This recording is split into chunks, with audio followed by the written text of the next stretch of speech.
Jamison Williams, the speedster, has a block. Williams cuts up, 25, 20, still on his feet. Jamison Williams scores!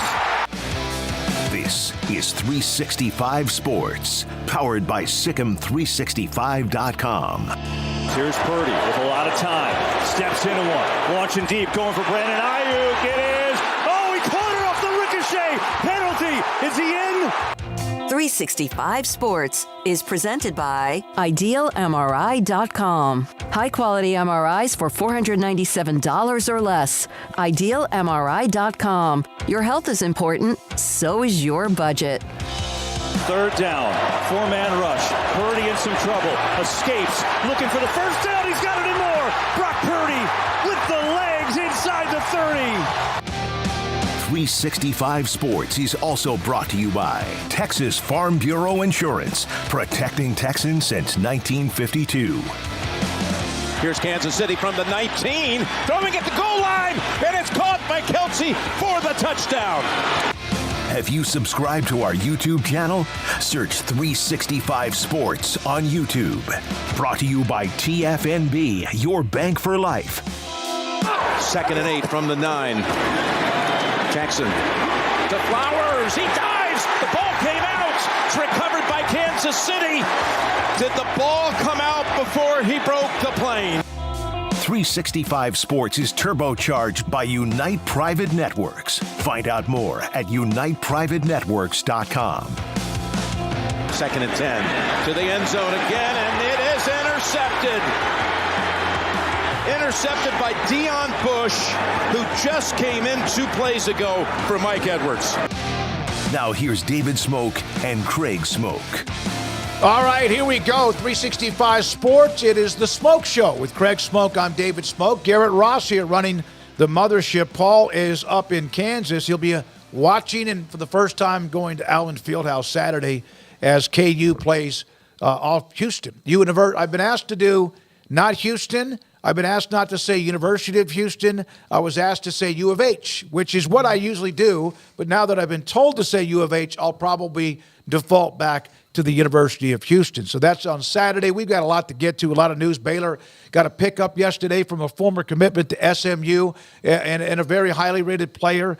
An interesting note, Alabama might be losing a coordinator before they just started the month of February after all the turmoil with Nick Saban leaving and that throughout the coaching search and more. And then a few other things. A great quote from Mike Leach on attorneys, pushback from the NCAA on Virginia and Tennessee suing them.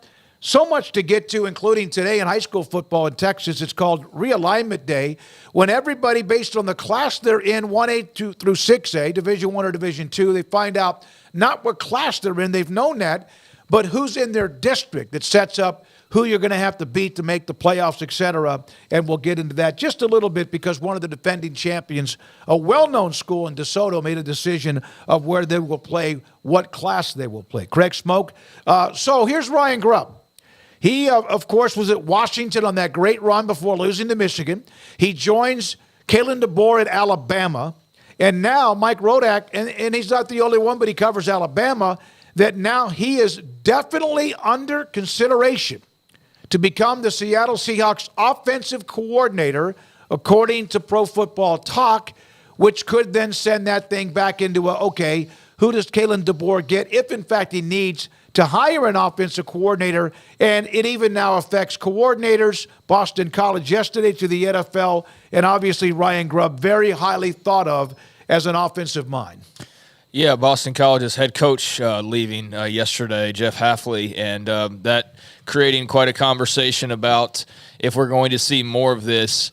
And I don't know that it's a sign of the entire, establishment getting shaken to its core and all of a sudden coaches are going to be leaving left and right. But I saw an awful lot of people in the media carrying water for this era of college football. And I'm a college football fan, but it doesn't mean that I think it's perfect or that it's not without its fault or that I don't believe that there could absolutely be coaches who say, yeah, I think I'm just going to go in the pros because it just seems like it's a better job. It's an easier job. It's less of a hassle. And I understand Hafley had quite the extensive resume when it came to being a pro coach, so it wasn't exactly a shock. But when a guy's leaving a program where he seems to have them on pretty even ground, winning a bowl game, not something they had done with regularity, winning, 7 games. That's not something they've done with regularity in the last several years. It wasn't as though the ship was sinking and he was bailing out and like he can't coach. Like I saw a lot of responses to that. So I saw a lot of people like, that's not, oh, come on, that has nothing to do with anything. Why not? I absolutely think that it plays into it. I absolutely think it could be a little bit of both of you have this desire to go coach in the NFL again while also looking at you could stay in college and you could remain a head coach, and it's just not as fun as you thought, or it's just not as enticing or as much of a, I guess, an everyday you want to wake up and do type of thing as you do just wanting to go to the NFL and not having to worry about recruiting and NIL and all of those different things. So, yeah, I saw a lot of pushback to that from some media people, and I just find that strange. And I think that's because there are segments of people that absolutely love the direction that everything's going right now. It's better for business when things go the direction they're going right now. And so you're kind of just seeing groups of pushback on NIL's a problem. No, it's not a problem, and so on and so forth. So, there's a lot of things in the water right now, and a lot of people are trying to figure out what's what in college football. But if we do see some more coaches leaving soon, then I think that's definitely a sign. Maybe Jeff Hafley's an outlier. We'll see. But, that was definitely interesting to talk about yesterday. We had Craig Bull, and if you did not hear that interview, it's up on SicEm365.com in the premium section. Also up on 365 Sports on YouTube on our reel. Very, I thought, insightful when it comes to his thoughts. He's not one that left because of that. He's 65. He's now the AFCA, the American Football Coaches Association Executive Director. But he didn't leave because of that. He was 65, and he's ready for an opportunity to help the coaches in America. Yeah, and I just wanted to address that because I did see some of the back and forth on Hafley. It doesn't mean something, does it not? And right. I believe that it does to some extent. I don't believe that it's like, oh, my gosh, everybody's going to bolt. But, I mean, do you think it's coincidental that Saban's suddenly out of there? Like, I don't. I really don't. So let's talk about Alabama and what's coming up there. And that is now looks like potentially an offensive coordinator search. If this news does turn out to be true, that you're going to already be losing Ryan Grubb to an NFL job. So we know the Seahawks filled their spot with Mike McDonald, and now they've got to go fill out their staff. And so, yeah, Ryan Grubb appears to be a target. Don't know to what extent that's on the tracks and down the line, but that would be a good hire for the Seahawks. I think he's done a lot of creative things, obviously very familiar with the area, has been here recently, so they know his name, they know his style, and they know what he was able to do with the likes of Michael Penix and one of the more talented receiving groups we've seen in college football over the years. But, that would be, and I say that would be because it's not official by any means, but that would be a bit of a small earthquake, I think, for Ryan Grubb as he's trying to for Kalen DeBoer as he's trying to get this Alabama machine up and running. And we know the huge expectations that there are.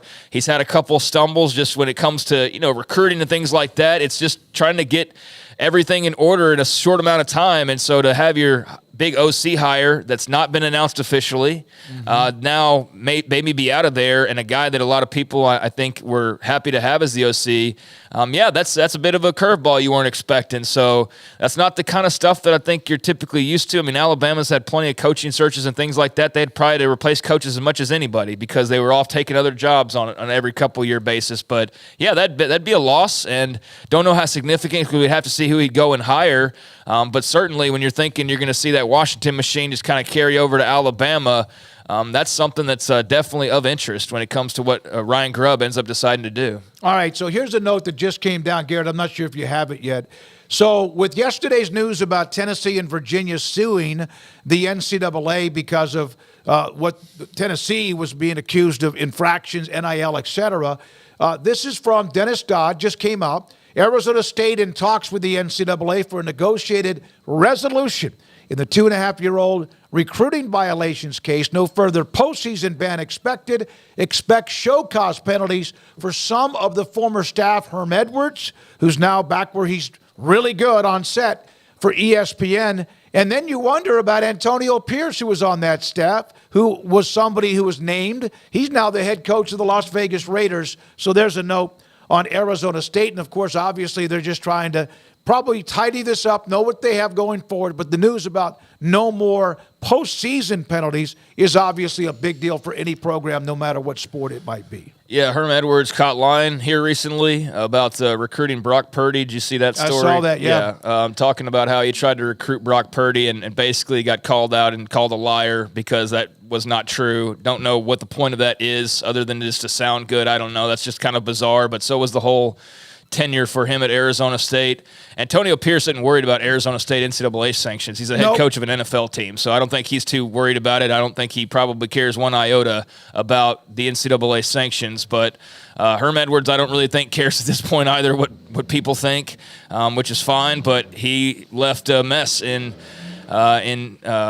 Tempe, and yeah, they're still trying to clean it up, and I would think that those guys get show causes, but I don't think it matters. Nobody's hiring Herm Edwards in the college ranks anytime soon. And Antonio Pierce, again, like we established, is a head coach in the NFL now, so he could not care at all.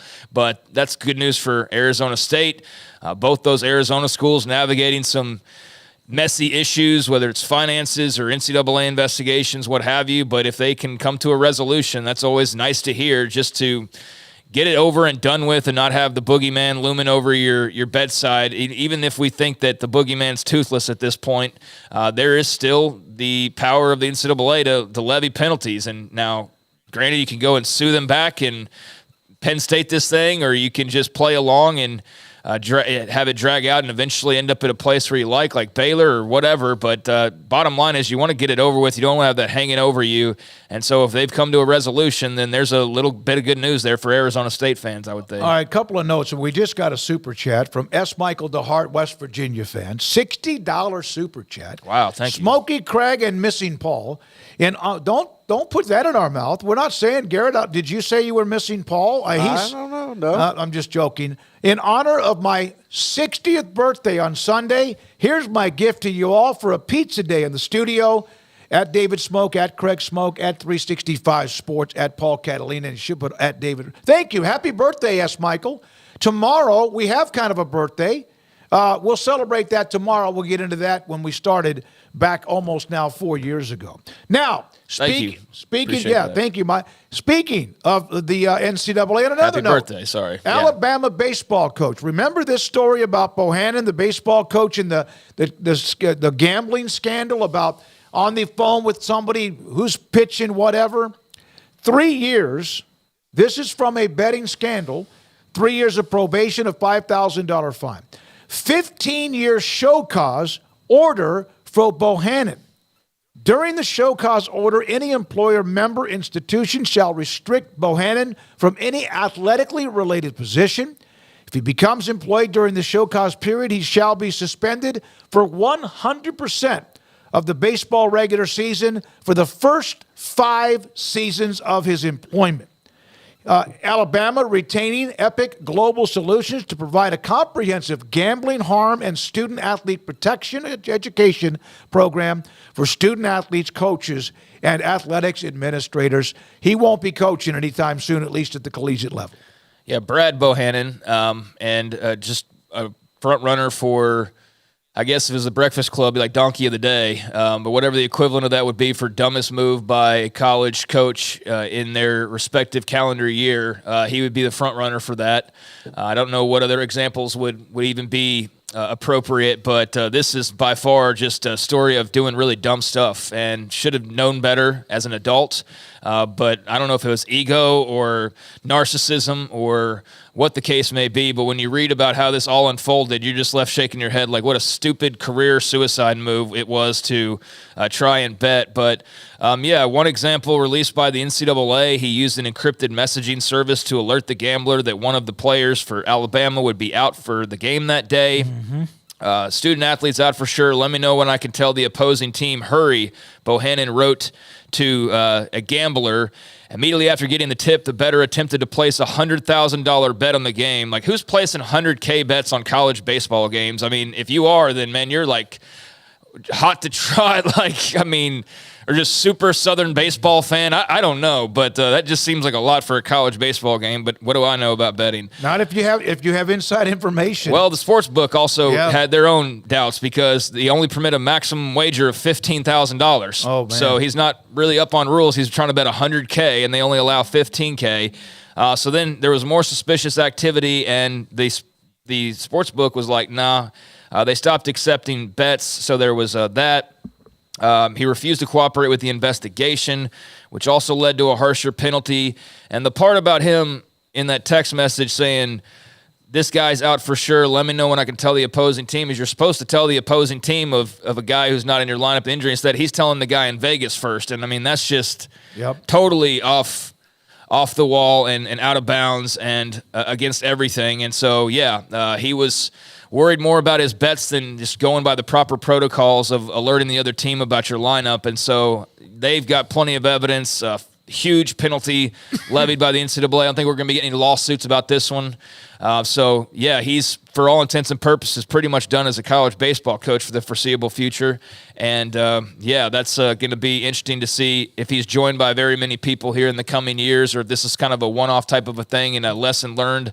I don't know how many coaches would have this type of an issue where they're trying to place 100,000 on their own games, but Brad Bohannon did, and he's been punished as a result, and he's been punished severely as he should be. All right, Paxton made a comment. We'll get to your story, Paxton, about UT with somebody that's kind of a personnel director for them, headed to Ole Miss. But Baylor yesterday evening, a little bit after the time we walked out of the show, this is Chapel Hill High School. He's a junior, headed to be a senior next year, class of 2025, an elite athlete, defensive back, safety, probably a kicker, punt returner, plays quarterback at Chapel Hill. He and running back Ricky Stewart have been committed to SMU for a long time. Keenan Hall, who was at SMU, recruited them. He's now the running backs coach at Baylor. Demetrius Brisbane has changed his mind. He's now committed to Baylor. He's put up over 10,000 yards, I think it is, when his career, when it comes to rushing and passing. I don't know where he fits, but I just know that he's a football player. Craig, you saw him in a playoff game back in December. He and Ricky Stewart have been kind of a tandem, and they will be for another year. Stewart decommitted from SMU. He's been to Austin. He's been to Waco. See what happens with that, but a great pickup for Dave Aranda. Keenan Hall and the offense of also Jake Spavital. My brother-in-law went to Chapel Hill High School, was a big Chapel Hill fan still, and was at the semifinals game. My sister and he over at McLean Stadium, just a mile away, and I went out there that night to join them and just be a Chapel Hill supporter for a night. And, I saw Demetrius Brisbane and Ricky Stewart and the rest of the crew, and they got a win, and they advanced the state. And let's not talk about what happened there because it's not worth talking about if you're a Chapel Hill person. Yeah, it didn't end well. But that was a good night, winning the semis and getting to advance to AT&T Stadium. And, really good athlete. I don't have the slightest idea of where they start off as far as positions go, or where he starts off. Don't know what happens with Ricky Stewart. I mean, you would put two and two together and think that he's probably going to be a Bear, but who knows with other teams, like you mentioned, if Texas or whoever might get involved with that. But they were a pair before. We'll see if they'll be a pair again. But at the very bare minimum, I mean, just focusing on Demetrius Brisbane and not what happens next, as we so often want to do. That's a really nice pickup out of East Texas, and a guy who's a superb athlete and can fit in a lot of different spots. So I don't know what they have envisioned with Keenan Hall and Dave Aranda and company, but that's a guy that's fun because you can do multiple things and play around with how he will best fit in whatever it is you're trying to do on defense or potentially on offense, special teams. So, just a really good athlete from a school that's producing some talent and an area that produces a lot of talent every year that Baylor's had success with when they dip into East Texas. I mean, there's a lot of guys, Shock Linwood and Katie Cannon and Denzel Mims, and could go on and on of guys from East Texas that have had big careers at Baylor. So maybe he's the next, and they certainly hope so. But, that's a nice get. And with SMU, that's a tough blow for Rhett Lashley. You're in the ACC now, so it wasn't like I'm in the American Conference, I want to take a step up to the Big 12. I'm curious to see how that works. I mean, a recruit swayed by wanting to play in the ACC and the promise that every couple of years you'll play Florida State. Is that going to make that much of a difference for SMU in recruiting? I don't know, but it obviously didn't trump the relationship, and I think that's the big thing that Keenan Hall had with Demetrius Brisbane that was very evident. And so, he's coming to Baylor, and at the end of the day, I was texting back and forth with my sister. I mean, I'll get excited when he signs, to be perfectly honest, but this is one you feel pretty good about because of that relationship with Keenan Hall. So, that's a nice pickup for Baylor. So, Keenan Hall, we might get him today at 4, still waiting on confirmation, and Demetrius Brisbane, who has basketball practice, text me. We'll maybe have Demetrius today at the very end of the show at around 5:45 if we can get to that. Meanwhile, so Texas had an analyst, a personnel guy, and he's headed to Ole Miss. Glasscock. This is Billy Glasscock. In fact, Paxton, big UT fan in the chat room, said I hate to see him leave. Director of player personnel. He is now their general manager. And it's always kind of still for me, even with what we know how football programs and athletic departments are now put together, the different layers, a general manager, player personnel, and those are the terms that you hear when it comes to a professional franchise. But because of the way things are put together, the way rosters are built, the different ways you can add talent, that's what you have now. And he now is headed to Ole Miss. Yeah, I mean, good for Ole Miss. Seems like a great hire. Kiffin and company are all in this season and spending big and moving big pieces around the chessboard. And I'm sure they see a little ray of light with the big man in Alabama no longer there. I mean, if the door was ever cracked open, it's right now, no? I mean, so if you're Ole Miss, I think you were already doing this anyways, but now you're even hungrier that your moves are going to put you in a place that you haven't been and that you want to be. And so, yeah, they're swinging a big stick this offseason, pulling in some really nice players and a really nice addition to the staff here. I've seen a few UT folks that are definitely taking it as a loss. Then again, I think Sark will have his pick of any number of guys to replace Billy Glasscock, so we'll see what they do there. And, yeah, I'm not much up on game when it comes to some of these external positions that aren't the position coaches, like the GM-type roles and player personnel roles. Matt Rule started to establish a lot of that years ago. I think he was one of the guys that really was bringing that NFL type of mindset. I know Saban, various others have started to do all that over the years. And so, yeah, that's interesting. It's just the world of college football just widens and widens and widens. Like, don't know about the audiences over time, even though they are spiking right now. You wonder if you leave some teams out in the future of what that ultimately does, but it seems like it's as popular as ever, and certainly the staffs are as big as ever, and all of the other positions, GM-type, personnel-type positions are becoming much more in the front view. So, yeah, good pickup for Ole Miss, it appears. So we got a couple other notes. We will hear from writers or columnists and analysts that cover Colorado, Arizona State. Also, Mickey Spagnola. The Cowboys are looking for a new coach themselves, but not Mike McCarthy. We'll have that. Craig, you're going to do that during Off the Radar. Also, Dan Luss, sports law attorney, will join us today, and we'll have him in the 4 o'clock hour. So a pretty busy schedule, plus we hope Keenan Hall of Baylor and also Demetrius Brisbane, too. Now, Mike Leach, with all this legal stuff, and Craig, you were making this comment that it's almost like gives you a headache, but this was a quote. Mike Leach to Angelique Shengelis, who, of course, is with the Detroit News. She's been on this show many times. A lot of these NCAA manuals and rules, they're not written by lawyers. They're written by people pretending to be lawyers. And the only thing more annoying than a lawyer is someone pretending to be a lawyer, and I've got a law degree. So I know something about it. Without all the pretend lawyers, all of a sudden that manual would be about a third of what it is right now. Thank you, Mike Leach. You always were great for a quote, the late Mike Leach, but I love what he said there, and he said that many times before. He died, obviously, but also before what we now see when it comes to the NCAA mess. Yeah, sounds like he could be talking about Twitter with all the lawyers. I mean, there's real ones on there breaking it down, but yeah, it seems like you involve a lot of people that maybe don't need to be involved and or experts, air quote experts, and yeah, there's just a lot of lawyers right now. I don't care for it. I know it's part of the deal.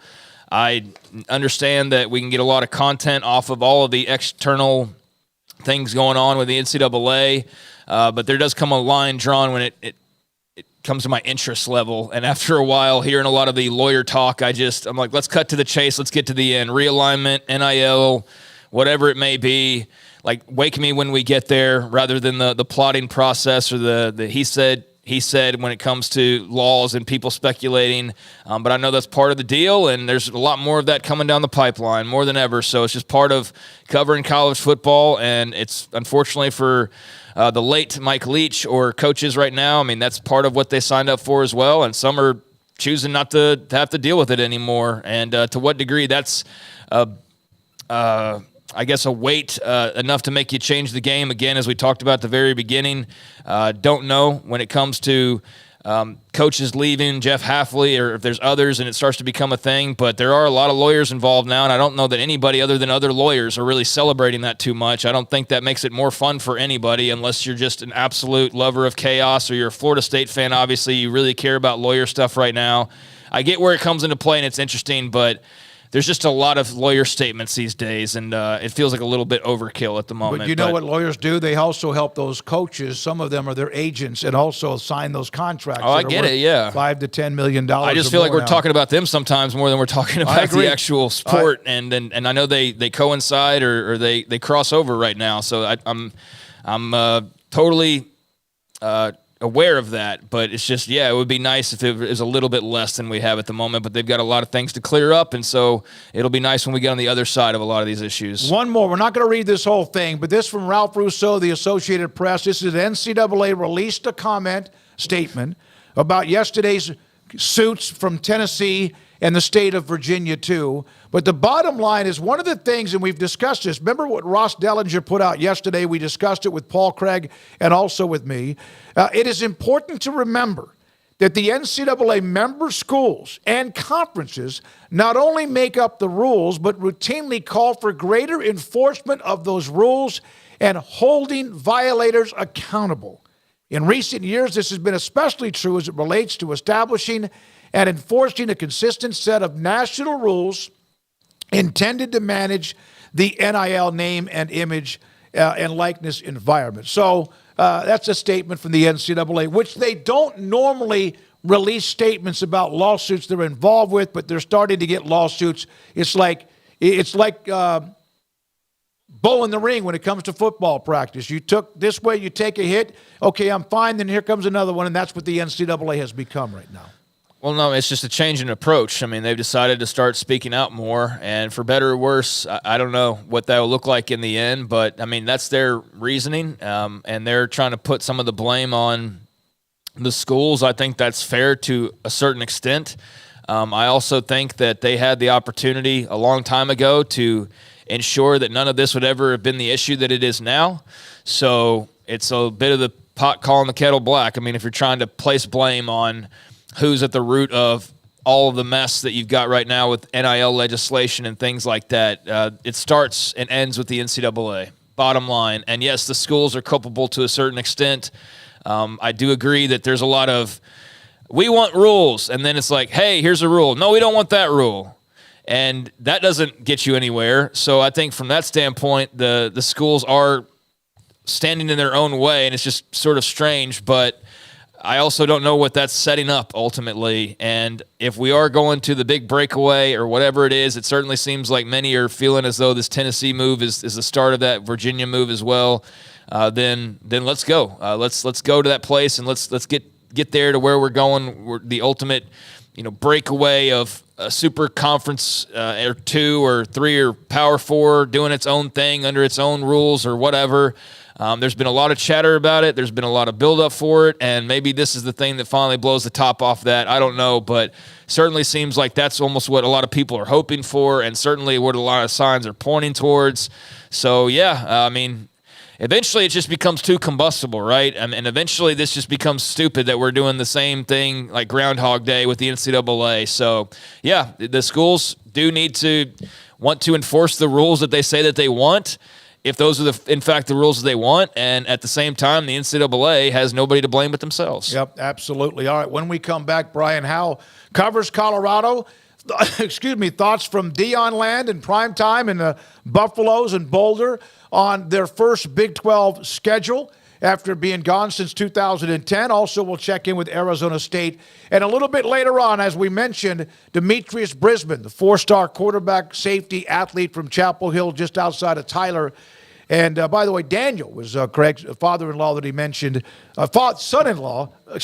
future brother-in-law that he mentioned, who's the Chapel Hill fan. He does listen to our show, and we appreciate him for doing that. This is 365 Sports.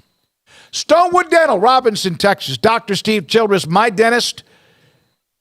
And there was very rarely a week that went by when I did not have something like, oh, God, There's pain in my back right molar, or bottom or top. There's something else that's a little bit, it didn't, my gums. There is more than just, it's like biting into something one time on a Friday night, and it was like, God, that hurts so bad that Dr. Steve Childress at dinner with his wife texted me back and said, because I was going to, can I get to you Saturday morning? Because he does some emergency work or some work when he needs to on Saturday. He said, meet me at the dentist office after 8:45. That late at night, and he took care of the problem that got me into Monday, and then the rest of it was fixed. He's amazing at what he does. He's worked and served with our military soldiers as a dentist for the country and also for you. If you are in one of those, if you're in that mode I was for a long time, where you just know you're not taking care of your dental work and things are starting to add up and you're worried about the cost and you're worried about this and that and the pain, it's worth it to get it fixed now because it's only going to double, triple, and multiply even worse. Stonewood Dental, proud to say Dr. Steve Childress is my dentist in Robinson, Texas. Shop big savings during the Ram Truck Month at Allen Samuels in Waco. Ram 1500 is the most luxurious and technologically advanced Ram 1500 ever. There's a great selection on the lot and ready for immediate delivery. Ram Truck Month sales event is a winner at Allen Samuels in Waco.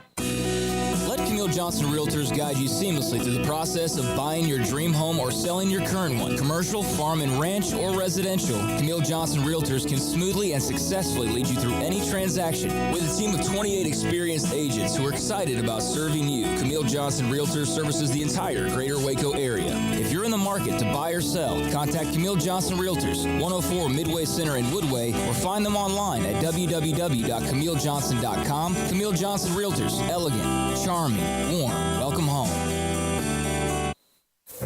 Stepping into a new pair of boots is great, but stepping into the boots of a U.S. Army officer can also add confidence and leadership skills to your son or daughter's career path. There are more than 150 occupational specialties to help them find the best fit for their future. See all the things your son or daughter can achieve in our boots at GoArmy.com. U.S. Army Waco Recruiting Company, 254-598-8131 or 254-776-1543.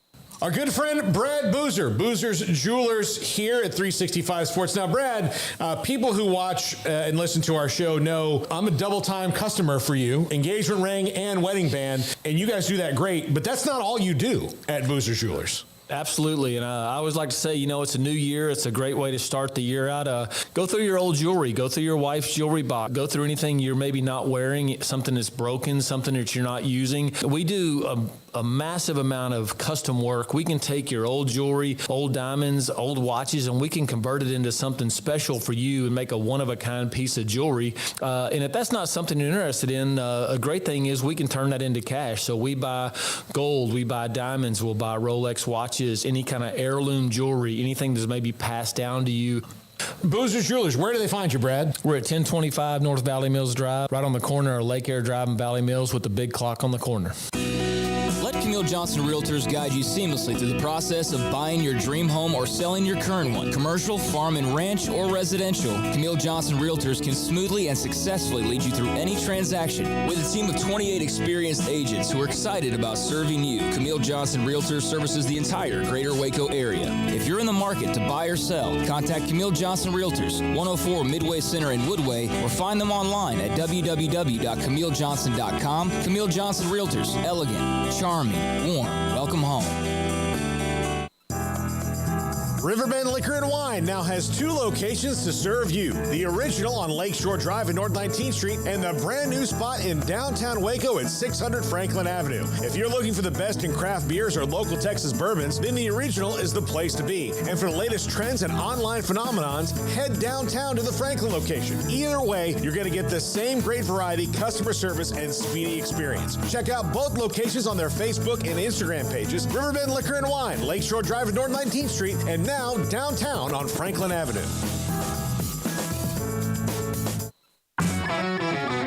This is 365 Sports. The 3 o'clock hour is sponsored by Waco Custom Marketplace. Meats, sweets, Texas treats, and a cut above the rest. 425 Lake Air Drive, Waco. All right, here we go, 336. Brian Howe, someone we got to know quite a bit back when a lot of the percolating, when Texas and OU and the SEC and the Big 12 reacted with 4 schools, and then they had to react again because of USC and UCLA and trying to stabilize everything, and the Pac-12 was looking around going, what about us? He joins us on 365 Sports with Craig and David Smoak. And Brian, thank you very much for your time. So when the schedule came out earlier this week, was there anything in particular, a couple of bullet points from either the Colorado football program or you when you saw it released? Yeah, I mean, the first couple of things were, some rivalries, some old rivalries. You get to start and end with some old rivalries with Baylor and Oklahoma State and Kansas, things like that. I thought it was a good thing, too, that in the conference there's no back-to-back road trips for the Buffs, and so I think that's a big deal for them as well. Brian, what has kind of the offseason been like thus far for Deion and company? I don't know if he's commented on the schedule, given that it was just released yesterday, but what's been sort of the theme thus far and kind of the direction that they're headed after year number 1? Yeah, his only comment, he was on Undisputed yesterday. He doesn't talk to us, but he was on Undisputed yesterday. But I think they're excited about what they're doing. I mean, they've really upgraded the roster, in my opinion, through the transfer portal. Only signed 6 high school kids, but they're really good.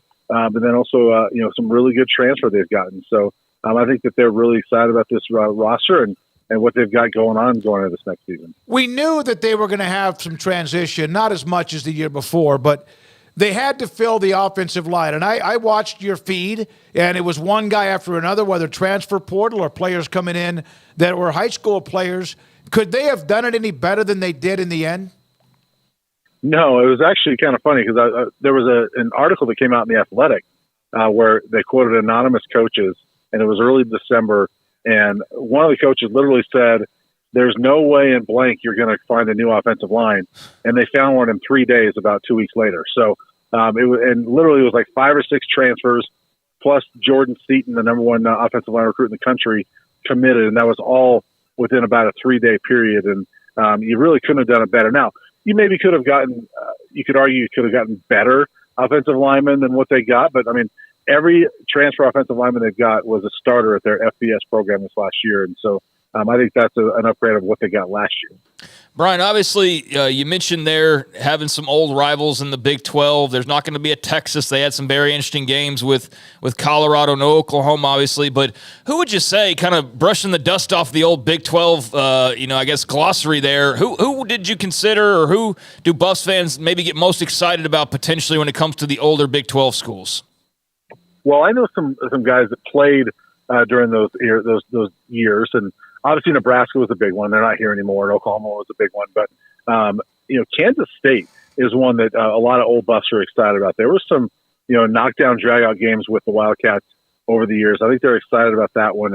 And there were some really good games with Oklahoma State and, Baylor as well. And, Texas Tech, they never really played them like annually. They played them a few times during the Big 12 years. But I think it's mostly those 3. It's kind of Kansas State, Oklahoma State, Baylor, Kansas as well, but Kansas was not really good at football back then, and I think it'll be a better rivalry now.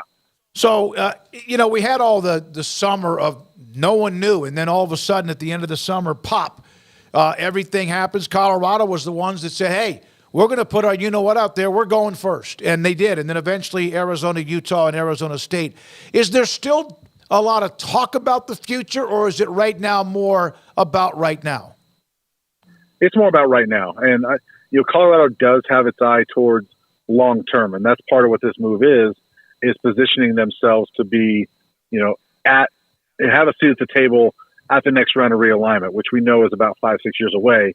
But they're really focused on the Big 12, and they're excited to be there, and they think that being here is going to set them up for, the future, and whether that's, the Big 12 expands and becomes better, or, whether it's somewhere else. But more of their focus is on the Big 12. I mean, they got enough to worry about there, and there's a lot of rebranding that has to be done.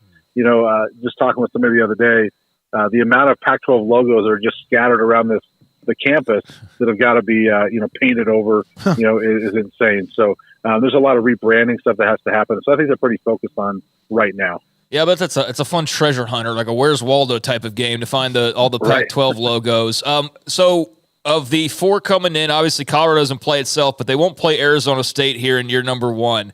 Is there any substantial kind of feel either with Utah or Arizona? Is that a game that is exciting to have carried over from the Pac-12? Would you consider much history there? How would you describe Colorado, Arizona, and Utah? Yeah, it's funny because this will be I can't remember if it's fourth or fifth, a different conference that CU and Utah have been in together just over the years. They've moved conferences a lot. But and the Pac-12 tried to make that the rivalry. That was always the rivalry weekend game, but it never felt like a rivalry. And part of it is that Utah just kind of dominated it. So there's never really that animosity, but they've played each other so much over the years that there is that. Arizona, I think, because both programs have sort of been on some same trajectories at times, I think there's some animosity there, but that's even more of a basketball thing than football. But they've played some really good football games. And so I think there is some carryover there, but it's not like they're bitter rivals or anything like that. So I know basketball season's going on in Colorado. That's not something that wasn't a part of what they the main reason anybody morphed into what we have now is coming up to be the Big 12. But the women have had a great start. Where is the basketball program when it comes to men's basketball as they enter the Big 12, which is a battering ram? Yeah, they're a pretty good program right now. They're not having the type of season people thought they might have. I mean, they've got Cody Williams, who some project as the number one pick in the draft this year, if he leaves, if he's one and done. A couple other potential NBA picks, and they're not having that dominant year that people thought they might have. But they're still one of the better teams in the Pac-12. But the Pac-12 is not nearly as good as what the Big 12 is in men's basketball, and so they would probably be, even with this roster, which will be different next year. They're probably a middle of the pack Big 12 team, but they're a pretty good basketball team. And then on the women's side, that's a program that could come in and compete for a Big 12 title next year. Well, they opened up. Weren't they the ones that opened up with a win against defending champion LSU? Yeah, they beat LSU in the opener, and they're sitting at number 6 in the country right now. So, and they've got a legitimate shot to be, a Final Four type of team this year. So what does Deion have at the top of the to-do list right now? Defensive coordinator, is that right? Yeah, and we're still waiting on that one. There's a lot of impatient fans right now. And, again, on Undisputed, a couple of days ago, Deion said, well, that could happen here in the next couple of days or maybe even today. Well, here we are a couple of days later. It still hasn't happened yet. So we're still waiting on that one and have been waiting for a while. It sounds like it's going to be someone from the NFL ranks because he's all the hints he's been dropping, but we're still waiting on that one. That's kind of the next thing. Brian, thank you. We will be back in touch when spring drills starts rolling along and also concludes sometime this spring. Brian Howell, the Boulder Daily Camera, Colorado's reaction to the schedule that came out earlier this week. One of the KU fans on here, and I thought Brian was alluding to the old Big 8 days, said that KU actually beat Colorado 4 of the last 5 years. They were in the Big 12. And then Bracket Cat, a K-State fan, everybody beat Colorado on their way out except Ron Prince, who followed Bill Snyder. It was the Dan Hawkins era, laugh out loud. So there we are back in the day of what Brian brought up. And I thought he was talking Big 8, but maybe he did say the Big 12. Yeah, and I could hear the displeasure in his voice when talking about Deion being on Undisputed. That's got to be really annoying when you are sitting there covering them on a daily basis and you have to sit there and watch the national TV show to get some of your otherwise big news. Yeah, that's got to be tough, Don't love that, but I get it. I understand it to an extent, but I also think that that's not the best way to work it. But, hey, Deion's going to do it his way, and so that's the big platform, and that's where – a lot of eyeballs are to talk about Colorado football, I suppose. But, they've got a very interesting schedule. I mean, North Dakota State to start things off, going to Nebraska, at Colorado State. We know what type of a rivalry that's turned into, and then the Big 12 slate as well. So, that's going to be very interesting. You got at Tech, at Arizona, at KU, at UCF. You've got Oklahoma State, Utah, K-State, Cincy at home, Baylor. So, that's going to be a heck of a schedule and nothing guaranteed there by any means. So it sounds like they need to get their DC higher, and then we can kind of start going from there with a more complete picture. But that schedule is not just a cakewalk to 6 wins, I'll tell you that much. All right, from Dustin Archambault, I like Deion. I think he's brilliant and smart, but he's going to have to translate that to the field. Yeah. Man, they were the talk of college football last year in the month of September. The talk of college football. And then, of course, eventually they started to slide. Mike saying they still may only win about 4 games.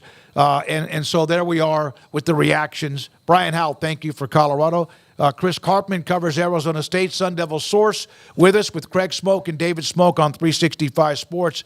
All right, Chris, we saw the story earlier that the Arizona State and the NCAA are trying to maybe work something out. What is the working out? Is it to just make sure nothing else is hammered on them, or maybe to alleviate some of the penalties? Well, they've been in a bifurcated process. There's negotiated resolutions that take place with the NCAA and the schools that have committed the infraction. That's a common remedy that's become something that has gone on over the last couple of years as part of the process. And so basically it's almost like a plea arrangement, I guess, if you will. To use an analogy that people might get, you're basically you make suggestions about what punishments you're willing to absorb, and then you get an answer back from the NCAA, and then whether or not that's sufficient to bring to a conclusion the totality of the case, or if additional punishments may be needed. And then if that's the case, then you basically go back and you do this negotiation that takes place. And they've been in that process with the NCAA for at least the last 3 months. I do believe that it's getting very close to a resolution. ASU has been self-imposing penalties for at least 2 full years now. Going back to, started with Herm Edwards, Antonio Pierce, not being able to recruit on the road 2 winters ago, December, January, which is a time that, as you guys know, coaches are out on the road visiting with recruits.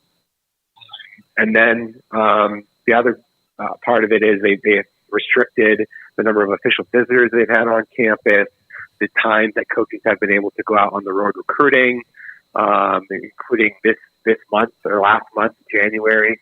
The ASU staff to go on the road recruiting for a full week. And there's going to be scholarship restrictions that they've already taken on. They had a self-imposed scholarship restriction last year, and there will be this year.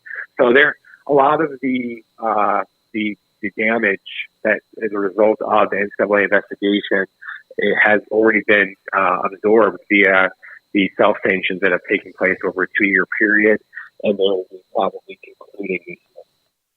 Chris, we know a couple of guys you mentioned aren't going to be all that hurt by this. Antonio Pierce is now the head coach of the Raiders, and Herm Edwards has media gigs and is talking about how he recruited Brock Purdy back in the day and all these different types of things. But I know Kenny Dillingham spoke out when the bowl ban came out right at the beginning of last year, which I don't think was quite expected. But what's he kind of said since then? What's sort of the feel, and what sense of relief do you think there will be to just have this dark cloud not hanging over the program any longer?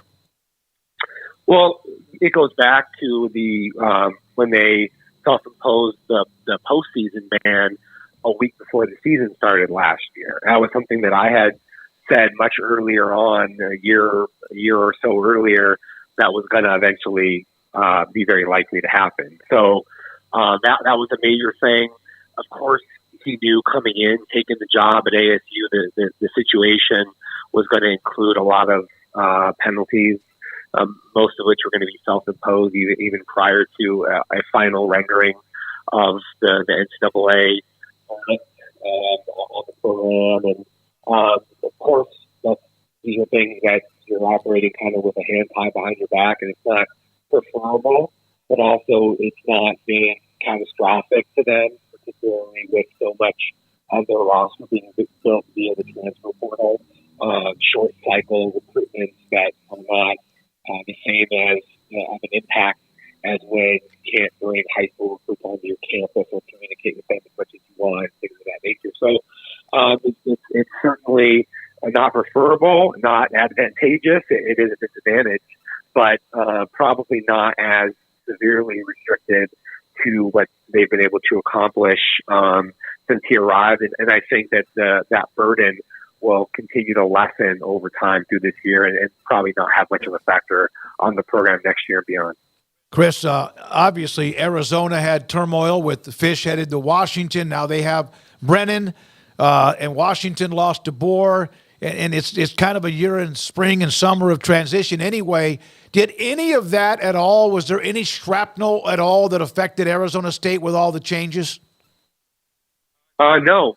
In fact, ASU landed a transfer from Arizona, Jacob Kungaika, who's a defensive lineman who spent the last 2 years as a second-team defensive tackle. The ASU and Arizona haven't really been recruiting a lot of the same players, not like a bunch of overlap of their targets or anything like that. I think, if anything, it probably helps ASU a little bit with messaging to local recruits. And ASU's offered some other prospects, like a couple Washington players who decided they're going to take a look around. But I don't think that either one of those moves overall are kind of going on with the conference rearrangement, realignment, the move to the Big 12. I don't think that too many of those things have had a negatively disruptive impact on ASU. So, Chris, the schedules come out for 2024 in this first year in the Big 12 as the conference announced one of the 4 protected rivalries, Arizona and Arizona State. You get that at the very end of the year, the last weekend there in November. Outside of that, what sort of pops out to you as far as just what you saw on that 2024 schedule? Well, it's just weird, right? Yeah. I've spent my whole life following the Pac-12 conference. My dad went to USC. His dad went to USC. I grew up living in Los Angeles, and coming to ASU, been following ASU football closely for more than a quarter century. And when you see back-to-back games that ASU is playing at Texas State and then at Texas Tech, that's jarring, And ASU's played some of these teams before in the Big 12. Texas Tech, Oklahoma State the last couple of years, making another trip to Stillwater this year. But just the when you look overall at the schedule and you see 5 road games in the Big 12, that's just jarring, and it's going to take some getting used to for fans. It's a bittersweet thing because people kind of regret that a lot of the history is not continuing, but then also there's excitement. There's an understanding that football really means a lot to Big 12 programs throughout the conference, and fan bases are great, and fans will be able to go and visit new places and some of these experiences that will be very different, and that's going to be fun. Chris, thank you as always. Sun Devil source Chris Karpman does a great job. Great Twitter follow, too, with the news coming out involving ASU football, Dillingham, and also anything else. They'll be a part of the Big 12, Colorado, Utah, Arizona, and Arizona State. All right, when we come back, Keenan Hall, the running backs coach at Baylor, was at SMU, has already had an impact on the Baylor class of 2024-5, and he'll join us next. Demetrius Brisbane of Chapel Hill, probably in about 2 hours. And this is 365 Sports. Texas Beef House. I text George Duvall, the owner. Aaron Duvall is how he goes by Aaron. And you've heard my conversations with Samantha Duvall. She's the marketing director. They had yet another online and live in-person auction last night, Tuesday night, and it went great. Mr. Duvall texted me earlier today, and he said, man, it went great. Remember, they had one back at the end of the football season. Then they did this one. I think there's been now 3 of these auctions. And he was telling me that they're now going to try to set up their system where they do an online auction every month. I think it was Kim who was in the chat room a day or two ago that said he got into the auction late and there was 22 pounds or whatever it was of ribeyes, or the cost of the ribeyes that someone got on the online auction was a great price. He got in late and lost out on it. So I will be in touch with Samantha, and we'll let you know the next time they do any kind of online or in-person auction at their ranch in White House or just outside of Tyler. Also, on top of that, you can go to TexasBeefHouse.com. Order what you want. All of the great aged, farm-raised, aged Wagyu beef, from steaks to sausage to brisket to more. Hamburger beef, it's fantastic. TexasBeefHouse.com. Cars priced right, day and night. Average your car in Texas. Trucks built for you, red, white, and blue. Average your car in Texas. Cars that zoom with lots of room. Average your car in Texas. Count on us, a dealer to trust. Average your car in Waco, Texas. Pizza, burgers, and Bears football. There's no place around Waco that serves them all other than Bubba's 33. Come show your green and gold and enjoy some of Waco's best food and beverages while watching your favorite team, the Bears. When real Bears fans get hungry, Bubba's 33 is the #1 spot for ice-cold drinks, hand-stretched, stone-baked pizzas, and bacon-infused burgers. Join us for indoor or patio dining. Bubba's 33, Waco's restaurant and proud supporter of Baylor Bears football. Sick 'em, Bears. With so many companies and policies out there, it gets so confusing shopping for insurance, and I never know if I'm getting the policy that's right for me. Luckily, I met the team at the Niche Group Insurance Agency. With the Niche Group, you can go to one company and get access to coverage options from many insurance carriers, and you get to speak to a real person about your specific coverage needs. With the Niche Group, I know I'm getting the right coverage at the right price. If you need insurance, talk to the experts at the Niche Group at 1-800-258-8302. At Ideal MRI, we feel blessed to be a part of the Waco community. We're a small family business right here in Central Texas, and our goal is to bring down the cost of healthcare while maintaining high quality. At times like this, the cost of healthcare has never been more important, and unfortunately, significant illnesses and injuries still occur. That's why Ideal MRI is open and here to serve you through the difficult time. We offer premium MRIs just like a hospital with state-of-the-art technology and specialists, but you'll pay less. Sometimes thousands of dollars less, whether you're using insurance or not. At Ideal MRI, we accept most insurance and there are no hidden costs, even offering financing if that's needed. Everything included in the price, and you'll not get something as a surprise in the mail later on. If you need an MRI, ask your doctor about Ideal MRI. They'll know. You can schedule an appointment safely from home online in minutes at idealmri.com or give us a call, 833-IDEAL-MRI, idealmri.com. Waco Regional Tennis and Fitness on Lakeshore Drive is a premier elite life-changing experience where you can change your mind, body, and soul. Offering over 50 group exercise classes every week, including boot camp, bar, silver sneakers, and 10 cycling classes with morning and evening classes available. New state-of-the-art bikes that allow you to compete against yourself with a screen monitoring your speed, miles, resistance, and power. Personal training with Christy London, Randall Corley, Alex Botch, and Nathan Roach, where you will be encouraged and motivated to grow, losing inches in weight the right way. There's a kids club included with your membership, plus sauna and tanning bed. 16 tennis courts, plus a beautiful stadium court, and longtime youth tennis pro Britt Coleman and assistant junior pro Kenna. Adult tennis lessons and clinics with Blake, and the commitment to pickleball with 8 courts and instructor Jody Thurman.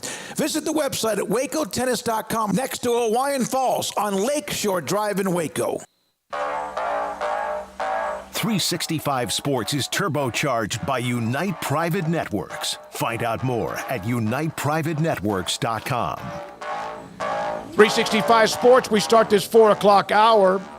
We will have Mickey Spagnola in the 5 o'clock hour. Also, Demetrius Brisbane, the Chapel Hill High School star, who is now a commitment to Baylor after SMU. His running mate, Ricky Stewart, is decommitted from SMU, so we'll see how that works out, too. We'll have Keenan Hall from Baylor, running backs coach, here momentarily. Not sure if you guys saw this or not, but the Big 12 introducing a Muhammad Ali-inspired shooting shirt to debut celebrating Black History Month. The Big 12 Conference partnering with Muhammad Ali Enterprises for a shooting shirt for all the men's and women's basketball players that they will use at games prior, of course, to games coming up in the month of February, which February has started now. You blink and you lose February because there's not as many days. It seemed like we just started the year. We're now joined by Baylor running backs coach Keenan Hall with Craig Smoak and David Smoak on 365 Sports. We've had Jake Spavital and others.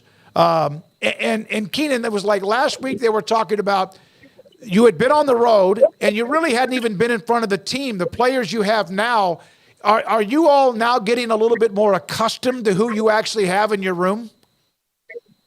Yes, sir. Yes, sir. We're getting acquainted. Thank you, David and Craig, for having me on. It's an honor and a privilege and a pleasure to be here. But, yeah, we're getting acquainted with those guys. I think we're building a solid bond. I've met all of them individually, and we've been able to have a few meetings and a few walkthrough meetings on the field. But, yes, we've been able to get around the guys just a little bit, just start building that relationship. Coach, where do you start with that? I would imagine you take the job and you start to look at the roster, but how do you kind of go about what's your process in entering a new room with a new team and a new group of players? First and foremost, I think it's the relationship piece. You know, you got to, as fast as you can, try to develop some kind of relationship with the players and their family. So that's my approach. You know, I'm a big relationship guy. I'm big on relationships. So for me, in order for a guy like a Richard Reese or Don Richardson who've had success in the Big 12, in order for them to trust me and play hard for me, I think we have to have a real close-knit relationship. So that's how I start. You know, I come in and I have an individual meeting with each guy and just let them know what the expectations are and what we're looking for and what we're trying to do going forward. And just trying to breathe some confidence into them, knowing that, you know, at the same time, I'm new. And, you know, I'm coach, but at the same time, I know I have to earn your trust and earn your respect. You know what I mean? And I'm going to make sure I do my part on that. And as long as you guys meet me halfway, then we can get that done. Keenan, you have been in the business a while. By the way, your alma mater is South Oak Cliff. They've become pretty much a powerhouse with Coach Todd, and you know that with what they're doing. But so when you recruit a player, it's to a program. It's also for a head coach, but it's also for the person who's recruiting him, which in this case is Keenan Hall. How does that all mix together? And obviously you've now moved down to Waco. How do you handle all of that and juggling those different angles? I think at the end of the day, yeah, you're selling the university and you're selling the head coach, but ultimately you sell yourself as well. You know, I have a pretty good reputation of, you know, building a relationship with kids and, you know, kids that don't even come play for me. You know, I have a great relationship with them, even after they don't play for me. So I got guys like Marcus Trice who, you know, was going to come play for me at Illinois State and didn't. And, you know, we, to this day, you know, I picked up the phone for him when he needed advice and stuff. So, you know, even like Erica Moko, who just left the program, took a job. You know, I recruited both him and his brother, Stephen Omoko, out of Oregon, and he didn't no longer, you know, Eric chose not to come, but Stephen did. But I have just the same relationship with Stephen as I do with Eric. So it's more so just a relationship piece, selling yourself and building a true, real relationship. So, like I said, for me, it's all about relationships and just building that. And the kids know you care about them. The kids know that you want the best for them. The kids know that you're going to have their back. So that's more so my recruiting approach. When I recruit kids, of course, I sell the program. Of course, I, you know, sell the head coach. But at the end of the day, you know, I build an individual relationship with them that's going to last long after football. Dave Aranda. This is going to be his 5th year. They've had ups and they've had downs. What did he tell you? What did he tell you why he needed you at Baylor? Well, he told me, you know, obviously I'm from the Dallas Metroplex, but he continued to just preach to me that the impact I can make on the roster, the impact I can make on the program, that he believed in me. He's been watching me for some time and watching me for some years. And it's Coach Aranda and then Coach Spavital. Coach Spavital's known me for a while through some people, but he just, you know, endured confidence in me that I can help flip the roster. You know, I can help get us back into the Dallas market, which, you know, that's where I'm born and raised and have all the relationships. So that was the biggest thing, just, you know, preaching how I can help the team. You know, I'm a guy that, I'm very unselfish. I think, Coach Aranda's done an unbelievable job building a great foundation in the Dallas market. But, I know, like I spoke to that Coach McGuire and Coach Juice, who's from the area, kind of moved on, and they no longer have a presence, someone that can go in and have those relationships in the area. So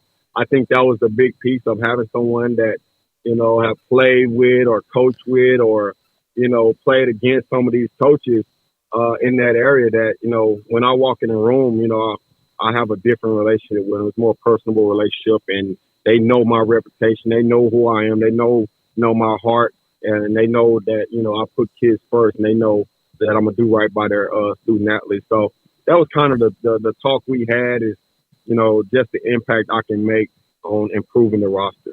So, Keenan, that says a lot when people see you wearing that logo because of all the things that you mentioned and who they know you are and the belief that they have in you, that you're making the decision to be at Baylor. What kind of a response have you gotten walking through the halls, having that BU or that green and gold on? What's kind of the perception that you picked up so far just in terms of how young people are viewing Baylor and just the opportunities that you have to pitch to them as well about coming down to Waco? It's been excitement. It's been excitement. Like I told those guys, when I walk in and talk to Coach Todd and Coach Samples and guys like that and Coach Mathis, and the Soto, that, they're excited for me. They've been knowing me since I was a little boy. So they're excited for me. They want to see me do great things. They believe this is a great opportunity for me. And I thought so as well. So the ability to just walk in the room, being in the Big 12 at a prestigious program like Baylor, a national program, I think it helps us a lot. I think we have a brand. I think we got a brand that's very popular that can sell, and I think kids are excited about it in the Dallas Metroplex. And I think they're gonna take us pretty serious when we come down. We have some big time talent come down already. So I think the reception we're getting right now from the Dallas Metroplex has been great, and it's a lot of excitement right now. Keenan, I know that I mentioned South Oak Cliff, and Craig brought up some of the schools, but there's always been a lot of fantastic programs in the DFW area. But do you think right now, like the last 5 or 8 years, what's happening in that one part when you cross over either 20 or 30, whatever it's 20, and you see all of the schools around you, has it ever been more dominant than it is right now in that area in high school football? No, it has not. I know there's times when DeSoto and Cedar Hill and Carter was pretty good, but to have the talent that we have, when you go down the whole strip, you're talking Cedar Hill and you're talking about, the Mansfield schools, and then you talk about DeSoto High School, and then you got Lancaster High School, and then you got Duncanville, and then you have Sox. So it's like, the lux of talent, the dominance that they're showing right now, I don't think it's ever been like this. Even when I was in school, I thought we were pretty good, but but it's on a different level right now. And kudos to those head coaches for building their programs the right way. Because I know those men, they're all about toughness, they're all about character, they're always about doing it the right way and discipline. So I love them for how they are raising those young men coming out those areas. So, Coach, you talked a lot about the building relationship part and how important that is. Football school's going on, or it got started last week. Can you kind of take us through that process and what you're actually allowed to do? But also, outside of the relationship part, what are you, trying to drill home maybe in guys' heads about your approach or just football things? What's kind of the early messages you're trying to drill into guys during this portion? The early message for us is just becoming a brotherhood, knowing that, at the end of the day, Coach Hall is going to have your back, that we're in this together, that we're a family, just getting to know them, building that rapport. The football stuff is going to take care of itself. Like I said, if you don't have a relationship with these young men, they're not going to do what you need them to do for you. So the biggest focus has been building a relationship, just meeting with them one-on-one, making sure, we have our text thread, that we building a relationship, and just continue to do it that way. When we're in the meetings and stuff, I know Coach Babacar, as you know, is one of the brightest offensive minds in college football, that, being able to just teach them the scheme and being able to watch film of Coach Bab's scheme and just showing them how they're going to be able to excel in this offense. So I think we're exuding confidence in them, showing them that they have a great chance to be very special in this offense, and then just going out and be able to walk through these things and where they can see that, what is translating from the meeting room to the film, that they're going to be able to have a crazy, amazing impact on this offense. I think it's going to be an explosive offense, and I think they know that as well, and I think they're going to have a great year. So it's still just a relationship piece. That's what I'm building right now because, like I said, if I don't have their trust, if I don't have their respect, then I don't think we're going to be as successful as we all think. As far as y'all's on-field play, I know still working through what this new offense is going to be exactly, but what in those conversations with Jake Spavital and even to a lesser extent Dave Aranda, what have they, I guess, said that they want out of that running back room specifically?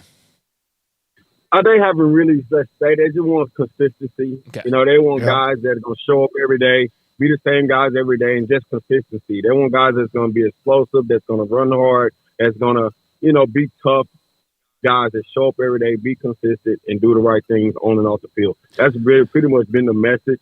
Obviously we're gonna be really strong in the trenches, tough in the trenches, and getting north and south. And that's kind of our mindset. We want guys that's going to get north and south, guys that's going to get those tough yards, and then the big play is going to come. In coach offense, it's usually we always have the advantage in numbers. So if we keep doing the same thing, right, and do it the same way every time, I think those opportunities as far as being explosive in this offense is going to come. But they just got to be consistent and, showing up every day, Keenan, I know that you mentioned the relationship. You cannot speak to anything, a player particularly, but you also not only have built a relationship or a bond in Dallas, but also into the East Texas area. That's where Craig and I lived a long, long time. So we know what's out there and the talent that's out there. How important is it that is with Jared Anderson's going to be out there, and he's been there before? How critical of a base is that too?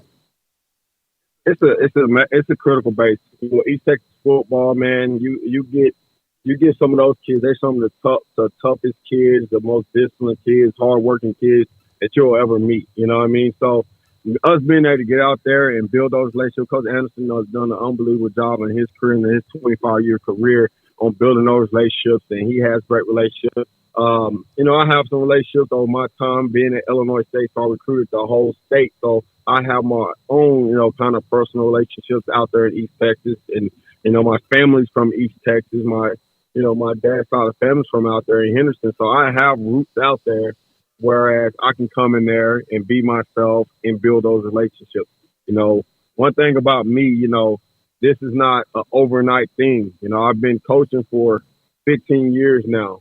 So I've been going out to East Texas for 15 years. I've been going in the Metroplex. And then, like I said, a lot of these coaches I either played against or coached against or, played with. So I have a lot of deeper ties and relationships when it comes to the high school football coaches in the Texas High School Coaching Association. So it's all about relationships. It has to be about it, and that's where it starts. I know things are getting kind of crazy with all this other stuff, but if you don't have a firm relationship with the kids, the parents, the coaches, and then, you're really not going to get anywhere, So it's definitely a good spot out there in East Texas for us. Where are you more competitive, if you don't mind me asking, as a player? And I know your career was cut short because of an injury. Were you more competitive as a player or more competitive as someone recruiting a player? I was pretty competitive as a player, but I think I'm even more competitive, as a coach and a recruiter. Because I'm really, I come from very humble beginnings. I've had to work extremely hard to get where I'm at. I come from absolutely nothing. So I think by being a coach in this industry and being where I'm at, I have a chip on my shoulder and I have something to prove every day that I wake up. I think I'm more competitive, as a coach, and a recruiter. I really take pride in, being able to pour into these kids and being, a guy that can navigate and help them, mold their life to where they're trying to go. A lot of these kids that I'm recruiting, I was them. I was, them, 20 years ago. so they can look at me and I can be that example for them to show them that, hey, as long as you stick to it and you stay the course, that things going to be able to, get figured out for you. So I think being a recruiter, I think I'm more competitive as a recruiter because, I can really be myself and be genuine, and these kids know that I'm really going to pour into them, that I really care about them, and I really love them, and I really want them to be successful, and I want to help them get there. All right, last thing. You, again, will have spring drills around the corner. How important or how can you wait? Are you an X's and O's guy? Obviously recruiting, the practice time, huge, game prep, all of that as a coach. Can you almost are you biting at the bit to get them on the field and see what some of your guys can do? Absolutely. I'm a big X and O's guy. I know sometimes we get the knock for being elite recruiters that we're not good at, as X's and O's. And I think that's where, I might separate myself than a lot of people out here in the country. I think, my ability to pick up offense, I've been in a few different offenses in my time that, I can, be able to dissect it and be able to coach it and teach it, especially the way Coach Spavital wanted taught. So for me, I'm excited. We've been jumping a bit. I've been excited. So when we go out for walkthroughs, we don't get to do much, but just being out there, the atmosphere, the presence, just being in McLean Stadium and just feeling it, just feeling the energy from the kids. They got a great group of young men. Richard Reese bringing energy every day. He's a little bit laid back, but when he touched that football, you can tell that he is a dude. And Don Richardson and Dawson Pendergrass, and then you got Jordan Jenkins, and then you also have Dobbs coming in. Dobbs coming in. Yeah. And then you have our young freshman here as well. So for me, it's been fun. I can't wait to get out there. I know it's going to be a few weeks before we really able to get out there, but it's pretty exciting right now. Bryson Washington, Bryson Washington from Franklin, who was a state championship. All right, my last thing. We've discussed all this and what Spavital, Aranda, but what's it like being around Dave Aranda? He's a unique character. He's a really good football mind. Obviously, things have not always been good. It's been up and down. That's part of the game itself. But what are your thoughts about being around Dave Aranda? I love being around him just because of the type of person he is. I think, he has a big heart. I think he cares about the players. I think he cares about the coaches. And I think he's an ultimate competitor. That's what I've noticed a few days around him is that he is a competitor. He's sharp as nails. Like he's a football guy. And that's for me, that's what I love about him. And you can just tell he's an amazing leader. He commands respect. He exudes confidence. And he's a really good dude. You can just tell, when I sat down and had my meeting with him when I was thinking about taking the position, it just, just the type of man he is. You can just tell that he cares about you as a person. And that mattered to me more than anything else there is because I'm a people person. You all want to be, valued. You want to be wanted and you want to be cared about, So when he expressed those things and we had our conversations and I could tell just how genuine he was and what type of man he was. That's why, by our conversation and just what I've heard about him from other people. So being around him, I've gotten the same feel. He's just a really good dude, but he's super competitive. I think it's going to be an extremely good year. I think we're going to do what we need to do to get where we're trying to go. Keenan, Baylor associate head coach, running backs coach. Coach, thank you so much for your time. Good luck closing everything out. I know there's signing day coming up on Wednesday, which is not the same as it used to be, but what you've already brought to the table and what you will in the future. Thank you so much for your time. Look forward to meeting you. Thank you so much. I'll see you guys soon. Yes, sir. Keenan Hall, Baylor associate head coach, running backs coach. And you could tell the personality and the trust. And I wanted to ask the question, because it's a fair question, about when you are at a school and you recruit players who are committed to you and then you move to another school, hey, it's up to the player to make the decision they want to go, where they want to go. But we've always kind of discussed this. Do you commit to the coach, the recruiting position coach, the university. A lot of it depends on what's in your bloodlines or your genes or where your family has been around. But he has already made an impact when it comes to what he's doing for Baylor now, but also for Baylor in their recruiting classes in the future. Well, I also think it's easier now to commit to a coach because you can move if that coach moves. So Nick Saban retires, the Alabama roster is free to go wherever they want to go now all of a sudden, or you have your transfer portal to, hey, this guy left after the year, or he left as soon as the season was over with.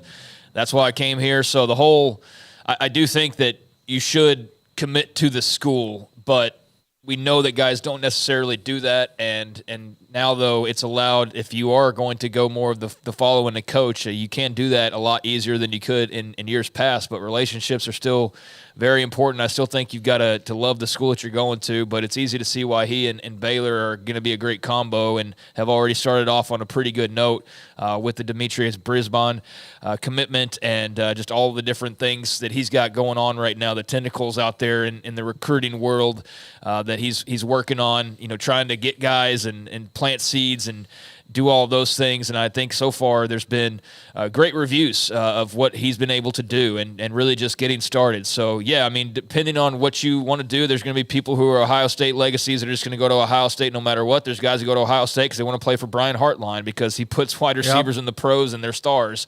But I don't know that it's as much black or white that you have to do either or anymore because of the portal and the fact that you can kind of commit to a coach and still be able to go around with him. But I love the messaging there from Coach Hall, and sounds like a guy you can see why he's able to walk into a class or walk into a home and be able to sit down and have a conversation and build a relationship with guys. So that's what they're busy doing right now, and he's on a good run, and let's see where it takes he and the staff, because they're all aware of what's out there and what's needed to take place to get the job done, and so they're hard at work at that right now, and excited to see here in about a month and a half when they're able to actually go out and do that on the field and get to know these guys and see them out there doing their thing a little bit more. Dan Lust will join us in the next segment. His thoughts about what Tennessee and Virginia are doing, the NCAA, and so much more. He's a sports law attorney. Thanks to Keenan Hall. We appreciate his time.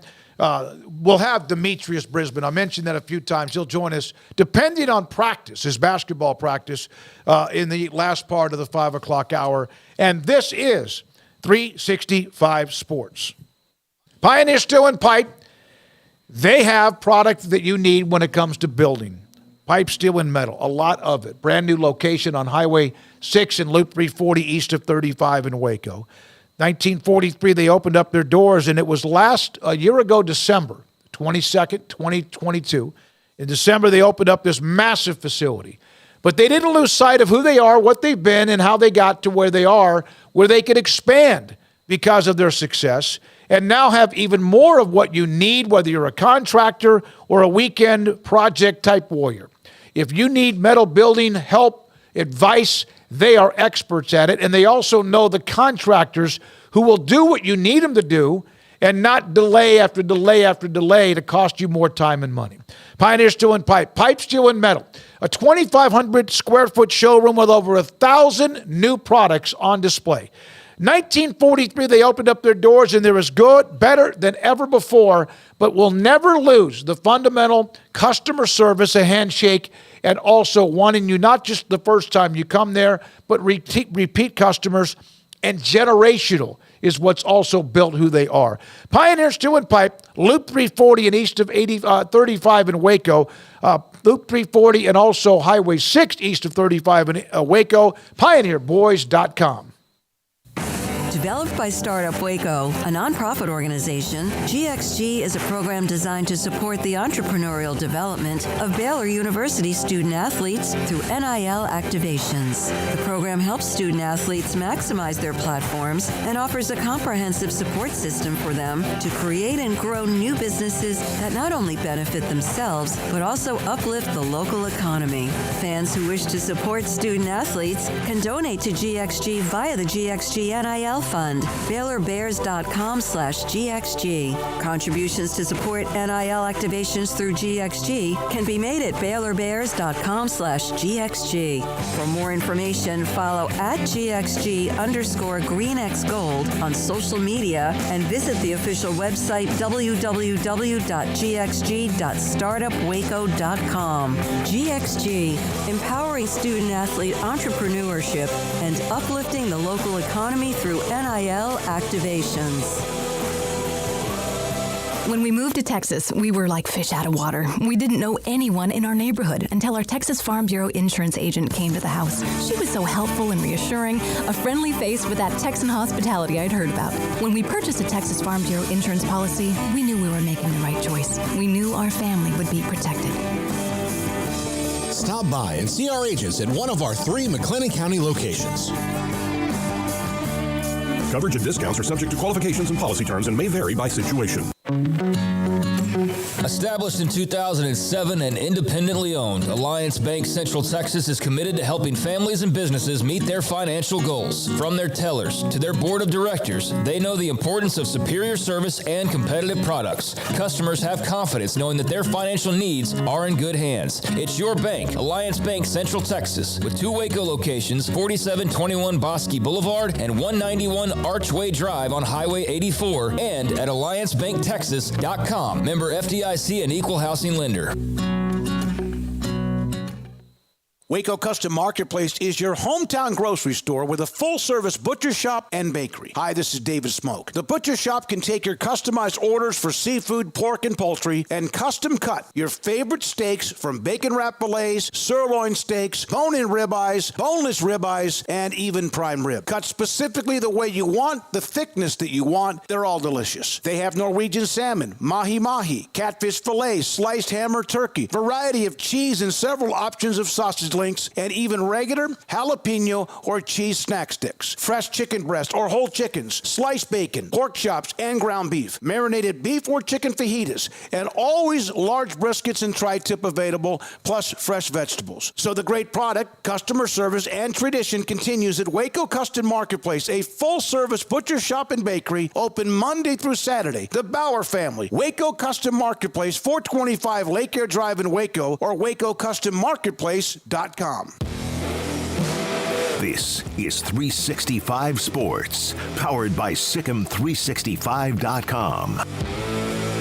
The 4 o'clock hour is sponsored by Boozer's Jewelers, the wedding ring store, specializing in custom jewelry and repair, all in-house.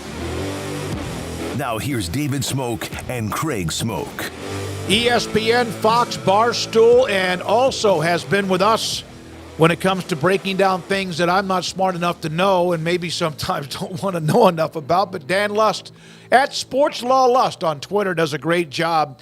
And this week, of course, with Virginia and Tennessee going at the NCAA and more. Dan, thank you for your time with Craig and myself as well. So was this the gauntlet thrown down at the NCAA with what we saw yesterday?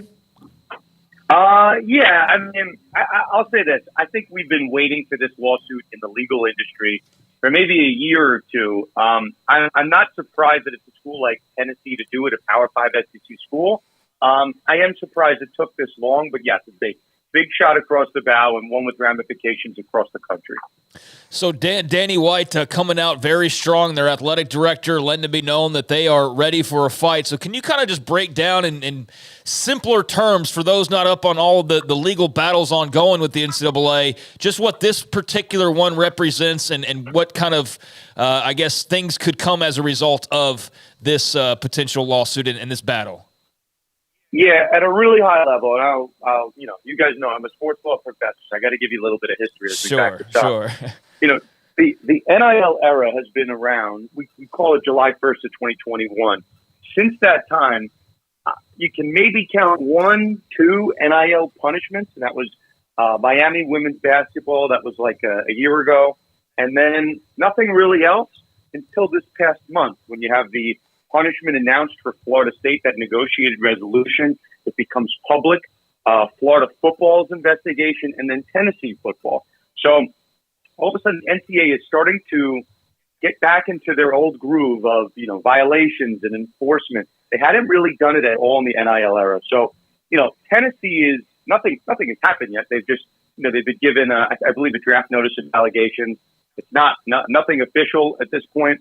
There's no punishment. There's no discipline. There's no nothing. Tennessee is trying to get ahead of this punishment. So Tennessee is, it's been public that there's investigation. And for purposes of this lawsuit, Tennessee's Attorney General is basically saying, we want to declare that the NCAA doesn't have the power to enforce their NIL rights because it's violative of antitrust law. But, as you'll see where I'm going with it, it's a little, we'll say premature for Tennessee to say that when they haven't been punished at all yet. Not to say that Tennessee's not right, but, it's day two of what will be, I think, an extended battle here. So does this blow the door open if the NCAA can't win this, and this could be tied up forever, I don't know, but it's almost like we've discussed this. It's almost like getting numb to all of this back and forth, but nothing ever seems to happen. Could this blow the doors off the NCAA or not? It could. I mean, there's a couple cases pointed at the NCAA. I think everyone assumes the NCAA will lose these cases because they've had such a poor track record in court. I mean, if Tennessee wins, and I'd say this isn't necessarily winning the case all the way at the end of the line, but right now they're seeking a preliminary injunction to basically stop the NCAA's enforcement of any type of punishment. So if they win that, you'll see this exact case happening across the country. So, yeah, it certainly could have that. But, in order to get a temporary restraining order, permanent injunction, anything like that, you have to show some degree of harm. And I'm not quite sure Tennessee has it yet. Not that they won't, right? But it's not quite there. So we'll see. There's the transfer case against the NCAA. There's back payment. That's the House versus NCAA case in California. There's the unionization case. There's Dartmouth basketball. We got a lot of arrows pointed at the NCAA. So I really think any one of these could really be the house of cards. Dan, there's so many things as you just pointed out. Just kind of how do you view the NCAA's position? I'm not sure that you put yourself in their shoes all that much, but obviously there's self-preservation, and there's this model that's been around for forever, but taking lawsuit after lawsuit after lawsuit and loss after loss after loss. I mean, just how long can that possibly go on? And what are they trying to ultimately gain? I guess, is it just hoping that someday some politician's finally going to go, all right, you guys, here's your NIL legislation. Is that really the only option in front of them at the moment? I think that's the best option. I think you've described it pretty well. I mean, I guess twofold. The NCAA for, the last couple decades, the main thing they were known for, right, was really enforcing and trying to protect amateurism. And they haven't done that for 3 years. So you have a lot of people on the sideline saying the NCAA is doing nothing. They're not enforcing this landscape. So I'm not quite sure what they're doing here. Anybody can negotiate, the $1 billion March Madness deal, right? You don't just need the NCAA for that. What is the NCAA's role in football? Is it better served without them? So I think the NCAA was trying to assert their some type of power here, but obviously that doesn't really look good in light of Tennessee's lawsuit. I think you're right that if the NCAA keeps losing these cases, there's going to be no NCAA left. And we're talking about the NCAA's power, but there's a couple cases that are seeking like billions of dollars in back pay from the NCAA for the illegality of not allowing athletes to make money prior to July of 21. So there's the power element, the money element, and if you strip those two things away, what does the NCAA have? And I think to your point, which is a good one, federal law that kind of carves out some antitrust protection and gets rid of the state-by-state approach, I think it's helpful to the NCAA, but the toothpaste's kind of out of the bag now, and any one of these cases really could derail the NCAA. So, I think it's a ticking time bomb at this point, even with the federal law. Dan, this might be a dumb question, but if it is, I don't know the answer. We hear about this next level of football, that the possibility is that there's this upper division that even Baker has mentioned, Charlie Baker of the NCAA, whether or not that ever happens or not. Is there any chance at all that if 32 teams or how many it is try to separate from what is FBS, that those remaining in the FBS could sue them? Could sue who? Could sue the NCAA? Could sue the group that's trying to break away, because we've seen, there's the FCS, there's the FBS. We've seen Oregon State and Washington State left out, and that's more of a conference thing. But there's nothing else legally that could prevent those schools from moving up to their own division, is there? Not quite. I mean, I don't want to say no because there's a lot of business deals. There's television deals. So we've seen lawsuits when one school is trying to leave a conference, one going on right now with Florida State and the ACC. There are some legal hurdles, but I guess the larger question that I've gotten asked on Twitter a lot, is there anything stopping, the SEC or one of these conferences from leaving the NCAA? The answer to that is no. I mean, you have to worry about unwinding business contracts and whatnot. But legally, these conferences don't have to be a part of the NCAA. And I think this Baker proposal that you're referencing is, I think, the NCAA's way to say, like, listen, the haves and the have-nots, and I think I've talked to you guys about this before, but the haves, they can kind of create this elite level of the NCAA. They can make their own rules. And those that don't, care about making their own rules, they can sit back and be under, would be a traditional NCAA realm. Is there any lawsuit that could result from splintering of those two factions? I'm sure, right? We got like 10 NCAA-based lawsuits happening right now. But yeah, I don't see. I put it this way: the NCAA's model right now is not conducive to having 100+ Division I schools. It's meant to be fractured in some sense, and I'd be very surprised if 5-10 years from now we have the same model of 100+ Division I programs under the NCAA's banner. Football, basketball. I think these are just two very different sports when it comes to the full landscape. So we'll see. I think it's becoming untenable, though. Dan, as you mentioned, you got a lot of topics on your plate right now. I was curious of what percentage of those are having to do with Florida State and the ACC, and folks wanted to try and figure out how this part of the equation will work out ultimately. Well, I mean, we haven't talked about it on the show. I mean, that's an interesting case because it really could open up the floodgates to conference realignment again. Right? For Florida State, I think they're being asked to pay a $500 million exit fee, and they're basically saying that number doesn't make any sense, that the number's unfair as applied. And if Florida State wins that case against the ACC, I would expect other ACC schools to immediately test that route to try to get out. So, yeah, the Florida State case is certainly a big one. I mean, there's a case that we haven't talked about, but one where the NCAA got a win somewhat recently. Two kids from the Overtime Elite League played in Overtime Elite and then tried to go to the NCAA. The NCAA said, we want to make our rules. We don't want to allow kids that went pro before they came here. And the NCAA won that case. So, doesn't get that much publicity, but the NCAA is not, they're not winless here. They do get little wins here and there that nobody reports on. But yeah, I'm paying attention to all elements of the landscape. I guess my last question, and I brought this up, if the NCAA had not been so stubborn, maybe they had good intentions, or maybe they just wanted to make sure they got all the money and athletes got none of it. But when O'Bannon and then Alston and all that started, had they been more proactive, Dan, let's just say 1995, would they be in the position they are today, or they still would have eventually lost a lot of what they had? I think that this is a groundswell. Like this last 3 years, you have a new lawsuit basically every 2-3 weeks that has some relevance. I think you bring up O'Bannon, I think purposefully. California is where all this started. That's where fair play to play, the actual law that started the NIL era, came about. So I think it was a response to the NCAA not doing anything, like eliminating the video game instead of paying college athletes. So it's not just that they chose not to pay athletes. It's almost that they went the other way despite cases on point that were pro players. So I think the NCAA's handling was just trying to kick the can down the road, and now, can is kind of revolting, and they're multiplying. Yeah, I'm not quite sure the exit strategy for them at this point. I've used it as an example that drill in football called bull in the ring, when one guy's in the middle and there's a bunch of players around him and he's getting hit from different directions. That's kind of what it reminds me of. Dan, it's been too long since we had you on. You're really very good. I saw where you were honored among a few places mentioned you as a top sports law attorney to go to. Thanks so much for your time. I'm glad you're doing well.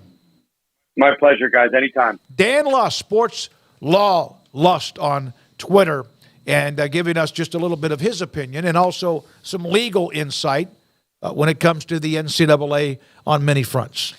Yeah, I think, you asking about the big break off and can schools, that's just, I think that goes without saying there's some element of the parties involved that's attempting to pull just that. And it may be out of just pure desire, and I think in some cases it is, but it also sounds like, based on what Dan said, a little bit out of necessity as well, because you can't have South Dakota State operating like Ohio State, or, maybe better examples out there, but that's kind of how I see it in my head, is those two on different sides of the spectrum when it comes to the playing field. So, yeah, I mean, I think that's not a foregone conclusion that there's a NFL B squad looking league that emanates from all of this, but I do think it's drastically different than what we're watching right now. And I don't think that means the Big 12 goes away or the ACC.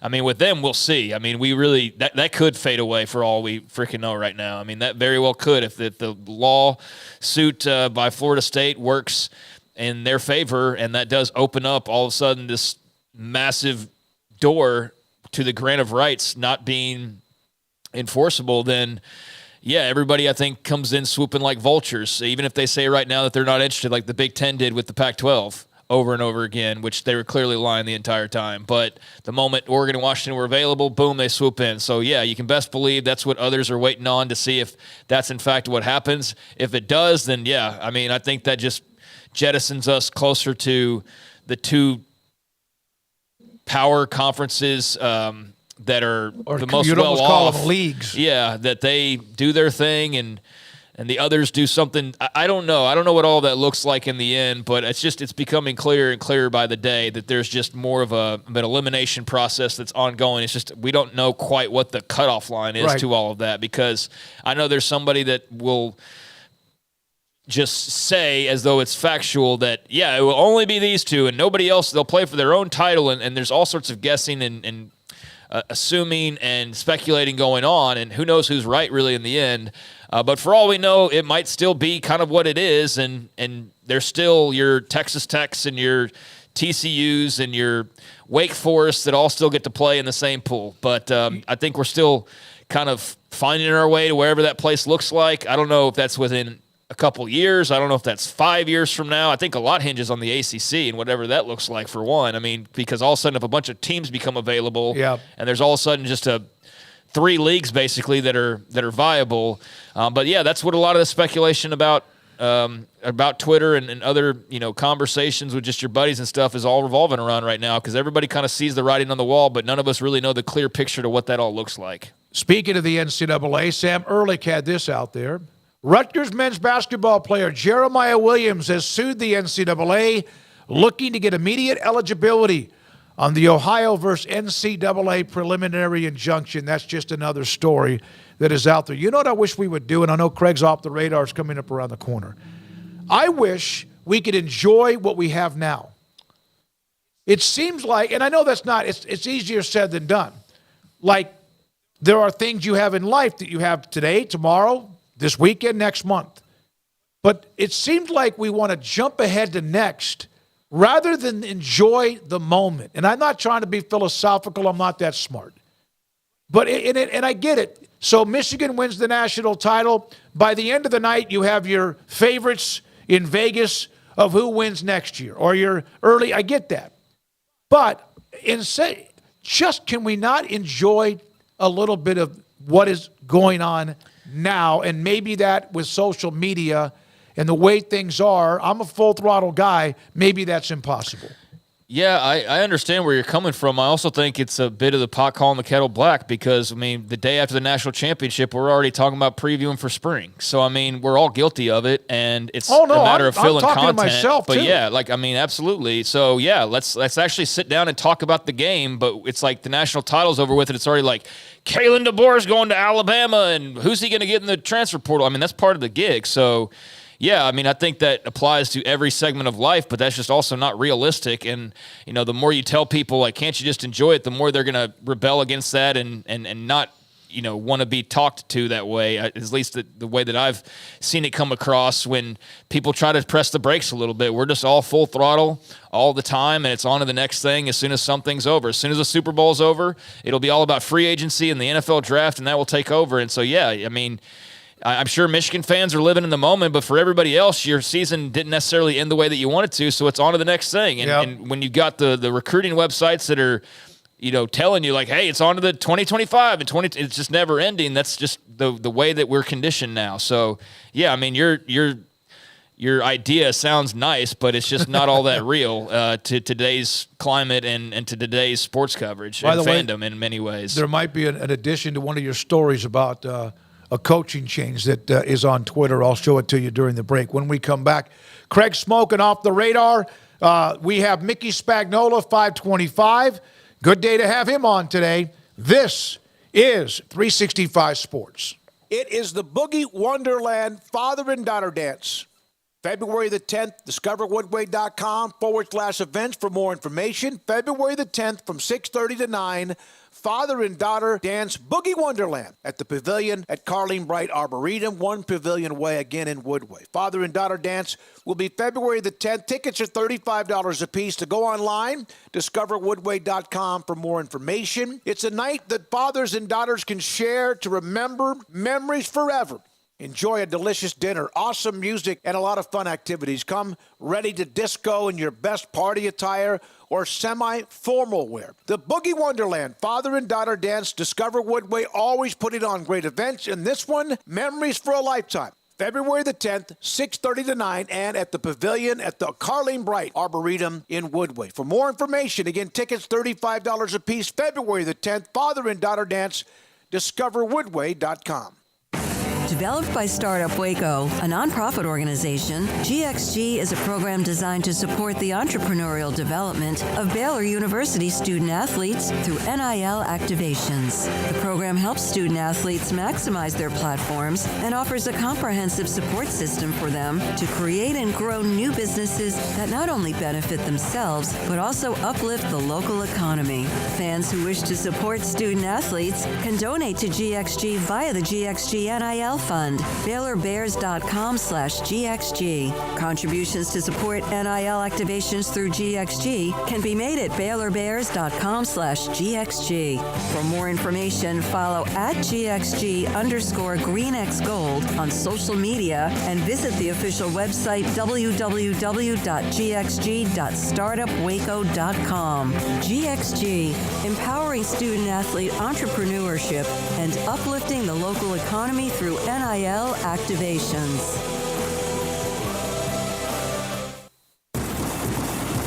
Penny Clinic Men's Healthcare in Woodway is now proud to offer you men an exceptional weight management body sculpting product called semaglutide, also known as Ozempic or Wegovy. Semaglutide is an FDA-approved weight management medication. Once-a-week injections of this powerful medication offers an average body fat weight loss of 20% within the first year of treatment. In addition to body sculpting, semaglutide also normalizes blood sugars and has the clinical research proof of reducing blood pressure, cholesterol, stroke, and heart attack risk. If you're like most men and you have stubborn fat that will just not respond to typical diets and exercise, then help is finally here. Semaglutide, affordable, highly effective. Google search Penny Clinic Waco and reach out to the Penny Clinic team today for a free consultation with Dr. Petty to see if semaglutide is right for you. Go to pennycliniclowt.com. At Ideal MRI, we feel blessed to be part of the Waco community. We're a small family business here in Central Texas. At times like this, the cost of healthcare has never been more important. And unfortunately, significant illnesses and injuries still occur. And that's why Ideal MRI is open and here to serve you through this difficult time. So if you need an MRI, ask your doctor about Ideal MRI. You can schedule online in minutes at idealmri.com or call 833-IDEAL-MRI.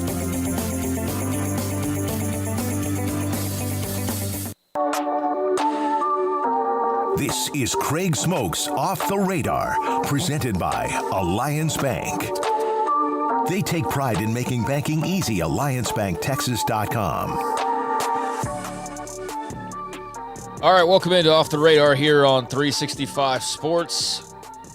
It's a Thursday. It's around 4:45, so as we do twice a week, Tuesdays and Thursdays, stop down and go over a little bit of headlines and just other stories that might be of interest. I do maintain, though, that this is one of the slowest news week in sports year-round.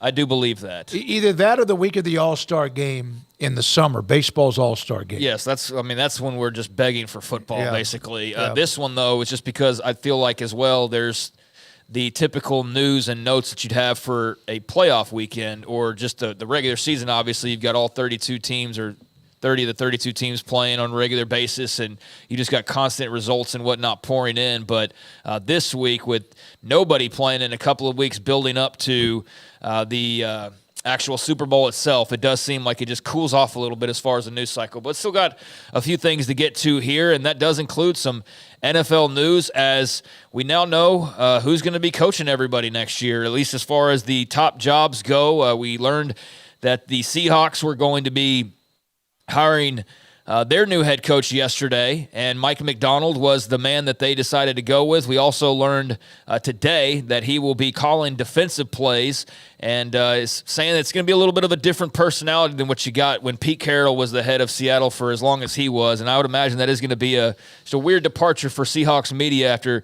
the lengthy Pete Carroll tenure there. But Mike Macdonald going to call defensive plays. Not much of a surprise there, but he's getting down to business in Seattle, and so that left the Washington the Washington Commanders. Still have a bit of a bad habit, even though it's been a few years now. I'll probably be doing that when I'm in my 60s, God willing that I get there. I'll still be saying Redskins from time to time. That's just what I grew up with. But we do know now that left a lot of the heat on Washington to go ahead and make their decision on who they would roll with their head coaching vacancy. And there was a lot of talk about obviously going with the Lions OC in that direction, and he decides he's going to stay in Detroit. And then there was Mike Macdonald, but obviously he's taken another job with Seattle. And so what direction do the Commanders go? Well, it is, in fact, Dallas Cowboys defensive coordinator Dan Quinn, who was up for, along with the usual suspects like Mike Macdonald, up for a lot of the same jobs. Yeah, Mike Vrabel's name, but I don't know if that was Mike ever. Vrabel's name. Even Bill Belichick early on. Bill his name was out Belichick. there. Yeah, Bill Belichick. I just feel like at this point that wasn't going to get me all excited. He's not in his prime at this moment, and I just don't know at this stage of where he is in his career if that's like really the juice needed for a franchise like Washington. It needs some newness. So there was a lot of names that were bandied about, but one that was consistent was Dan Quinn, who was rumored for a lot of different jobs, but he is headed to Washington. He is going to be the first head coach for this new era of ownership, and he has taken over a franchise that's obviously been through the ringer and been through years of mismanagement and scandals and bad ownership and all those different things, but a new era starting in Washington, and Dan Quinn will be the guy. So what are y'all's thoughts? Garrett, being a Washington fan as well, what are y'all's thoughts on Dan Quinn? This is a Washington group therapy session right here. Yes, for it real, is. yeah. It is. And boy, did we need one. Yeah. I think for me, I was kind of waiting. I didn't know as things were drawing out if they were waiting to see if somebody maybe coaching in the Super Bowl, not necessarily a head coach, but somebody on the staff. That's kind of the angle I was taking. And then once I kind of started to feel that wasn't going to happen, you knew it was ultimately going to end up with Dan Quinn because there's not very many viable options out there. Mm-hmm. I mean, it's not ideal, but for what you got, I think it's a good starting point. And we've seen him in the past have elite defenses with Seattle. He's taken teams. He's taken Atlanta to the Super Bowl as a head coach before. So, I mean, give it a shot. What's the worst that could happen? He definitely is familiar with the conference that you're in. So I know there was some smoke out there about maybe Chip Kelly coming to be his offensive coordinator. We'll see how all that plays out. But, I mean, it is what it is. You got what you got right now, and hopefully it works out. It didn't blow me away, didn't give me that whoo, but at the same time, he had Atlanta on the cusp, and we know what happened. Cowboys' defense was one that forced turnovers. Washington has been inconsistent in every particular special teams. If he can get a defense that forces turnover, now if he does enough to make sure that they aren't soft down the stretch in the middle. Hankins getting hurt Dallas when it came against the run, but you got to have more than that, And they have Jonathan Allen if they can keep him around, which, my God, I hope so. They're getting rid of all the other defensive linemen.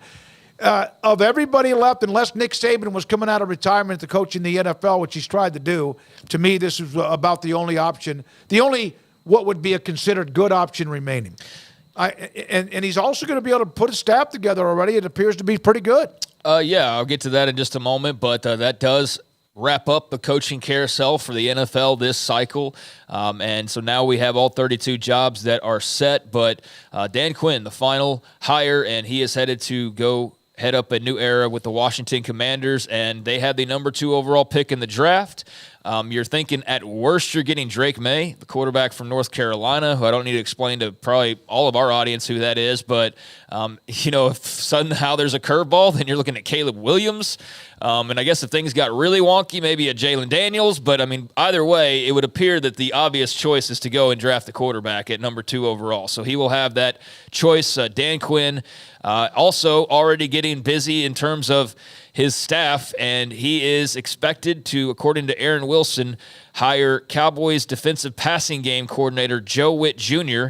as the Commanders' new defensive coordinator. So the Cowboys lose their DC to Washington, and now they will lose their defensive passing game coordinator to Washington, as he will be joining Dan Quinn and Joe Witt Jr. And you said that there was speculation that would be the guy to replace Dan Quinn in Dallas, but now he might be heading to Washington with Dan Quinn. He's a really well thought of assistant coach. What he did there, when I was listening for a little bit earlier today at Dallas radio, when they brought up, okay, who would be next, and his name was brought up, and a lot of people thought that he's a rising type star, and now he's gone. I'm sure there'll be reasons why it was okay. Mickey will join us in 30 minutes on that. We'll get his feedback, but he's going to be able to put Dan Quinn's been around a while. Seattle, Atlanta, Washington. He's got Dallas. And so he's going to be able to put together a pretty good staff. And now the thought is that Washington's head coach, Ron Rivera,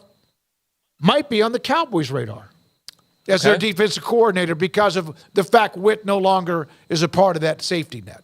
Yeah, Ron Rivera is a guy with a lot of experience and a lot of knowledge, and so I could see where he would be attempting to go bring on to another staff somewhere. So, yeah, best of luck to him. No hard feelings by any means, but it looks like Washington is going to have even more Dallas flavor than we thought now that they have hired Dan Quinn. So you were sitting here talking about why can't we just sit and live in the moment and all these beautiful philosophical things like that. Well, I'll tell you what, CBS Sports, and I'm sure it goes for everybody else, but I saw this in passing. It was just fitting because you were talking about, has already released their hot board for next year's 2025 NFL head coaching candidates. Any guessing on who's number one? We're not even. We just filled the last one. Number one is McCarthy. Head coaching candidates? Oh, I'm sorry. I thought you said hot seat. No, hot board. Hot board candidates. Got to be Mike Belichick. Vrabel. Oh, there we go. Yeah. Number 2, Bill Belichick. Yep. So there you go. And as far as the actual other names other than those two, the Mike Vrabel thing is sort of interesting. I thought that he might jump onto a job. I don't know all the ins and outs and details with him, but he is the number one on that hot board. But, yeah, you've got the guys who are all interviewing for jobs. Bobby Slovic, the Texans OC, who's a hot name. Ben Johnson, obviously, the Lions OC, who many thought could be the Washington coach was all said and done. You know who is also out there? Pete Carroll. What's Pete Carroll going to do this upcoming year? Is he just going to enjoy retirement? I could definitely see that. But, yeah, so you talk about wanting to just kind of sit in it and enjoy it, but we're already off onto the hot board in some websites for the 2025 NFL coaching carousel, having no idea, although having a pretty good idea of who might be available. So elsewhere, a couple of other stories as the NFL coaching carousel cycle starts to wind down. I didn't mention this the other day, but Corey Seager of the Rangers will miss most of spring training after having sports hernia surgery. Oh, God. And opening day is still a target, although it's unclear whether or not he will be ready for sure. But apparently it was something that he was trying to, in the offseason, sort of overcome, and then it became clear that it was not going to just go away. And so he consulted with the team, and they're going to go and have surgery to fix the hernia issue. So they're hopeful he can be ready opening day, which is March 28th. So that gives him about 7 weeks from now. And if there is one knock on Corey Seager, it is his health and his availability. And he managed to have a monster ending to last year, and he's an incredible player and fast rising, one of my favorite players that I've watched. But, yeah, just a small note there. Nothing season ending or worrisome as that regard, but a reminder that we do have baseball spring training that is at least coming right around the corner once the Super Bowl ends, so there will be that element of the sports calendar as well. We don't know what this is like going into spring training. I'll tell you what. Being the defending champions or not being completely heartbroken. I'll tell you what, I absolutely have the most carefree attitude I've ever had entering a baseball season because there's not a pressure to win the World Series. Yeah. I know there's probably some people who are like, well, we got to win back to back. And I'm just thankful they won one.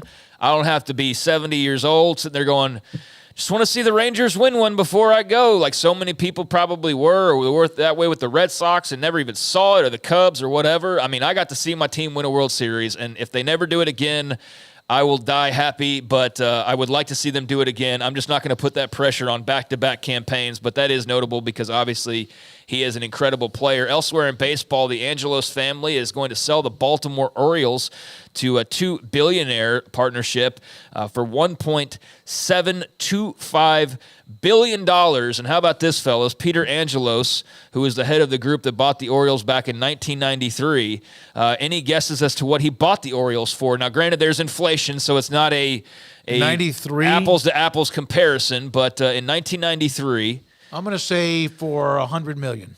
$173 million, and here he is. That'd be, 30 years later, inflation included, but $173 million purchase has turned into a $1.7 billion sale. Isn't that like 100%?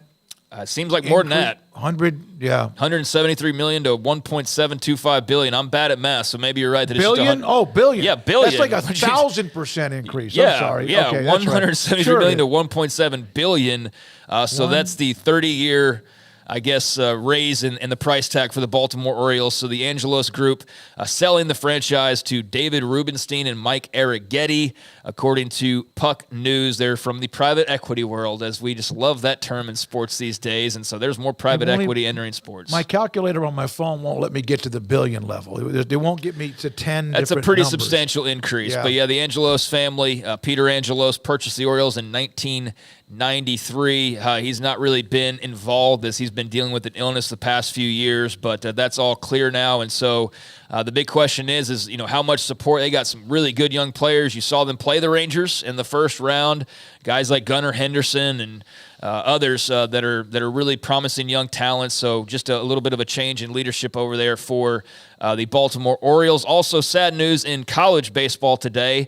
Not the former Alabama coach and his show cause over gambling and just the stupidity that was shown there, but a man that I wish Paul was here to talk about, Mike Martin, a longtime Florida State baseball coach, 40 years at the helm, dies today at age 79. That reported by various outlets. Winningest coach in college baseball history, but had been diagnosed with Lewy body dementia 3 years ago, and that is an awful disease. I mean, that one, the Lewy body, I know specifically because that's what Robin Williams was dealing with. Oh, okay. And that was a very, very sad story when all was said and done. But Mike Martin, winning his college coach and winning his baseball coach in the college ranks, passes away today, age 79. He won 2,029 games with the Seminoles. He retired before 2019.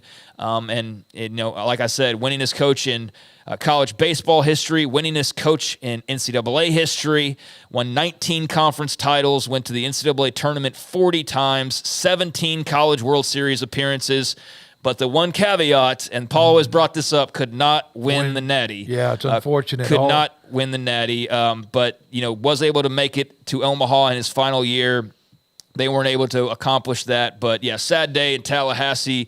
Commissioner Jim Phillips of the ACC, among others, sending out their thoughts and prayers. But that's a notable passing. So rest in peace, Mike Martin, longtime Florida State baseball coach. They were runner-ups in 1986, 61-13. He, like you said, he went to the College World Series 16 or so times, but they were runner-ups. Except that's something that Paul was so frustrated with. Yeah. And Mike Martin, of course, is not like... But he wasn't frustrated with Mike Martin. He loved Mike Martin. But yeah, he got frustrated with the results like anyone would be. A college team that can't win the national title when they've been there knocking on the door. Well, 2,029 wins is insane. and his thoughts and prayers to him and his family, and also Florida State Seminole fans. Yeah, absolutely. Just a couple more notes here. Was notable that four-star 2024 wide receiver Ashton Bethel Roman released from his letter of intent with Arkansas earlier today. He was the third highest ranked signee for that recruiting class, and I mentioned that because I know that there were some programs around the state of Texas that were involved with him and various others. But just interesting to see that the last guy I remember getting released out of his letter of intent that was notable and stuck with me was Jahdae Barron, who signed with Baylor and then got out of his letter of intent and signed with Texas. No tampering whatsoever, not at all. But he signed with Texas and has gone on to have a pretty solid career. Just announced he's coming back for another year.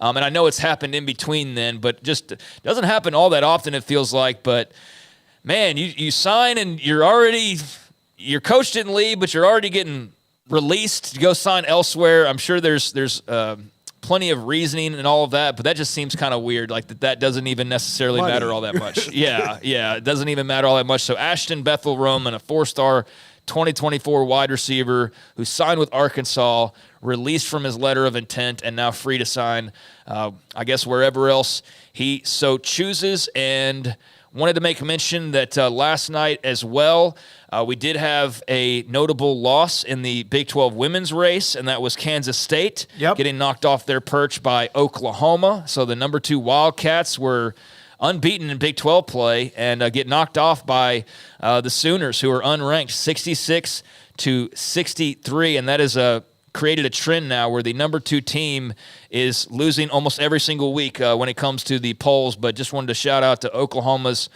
big victory there. First win over a top 2 team for them since 2004. So it's been a long time to have a win like that, and obviously that helps shake up the women's basketball standings, but just wanted to make a mention of that as well. And there's a few things off the radar. In fact, tonight, Baylor plays Texas at the Foster Pavilion. So a little extra there now. ESPN in town for that game, and so that's tonight here and just around the corner. Baylor against UT, who they beat down in Austin probably, 2 or 3 weeks ago. Speaking of which, then we can wrap it up with this, Garrett. The men's basketball notes from last night in the Big 12, including Baylor down most of the game. In fact, it would look like, okay, are they going to make a run? That they did, then they fell back again. Langston Love was fantastic last night. Beat UCF in Orlando 77-69. West Virginia with a win against Cincinnati. And then last night, top-ranked UConn won. Second-ranked Purdue beat Northwestern in overtime. Did you hear about the free throw discrepancy?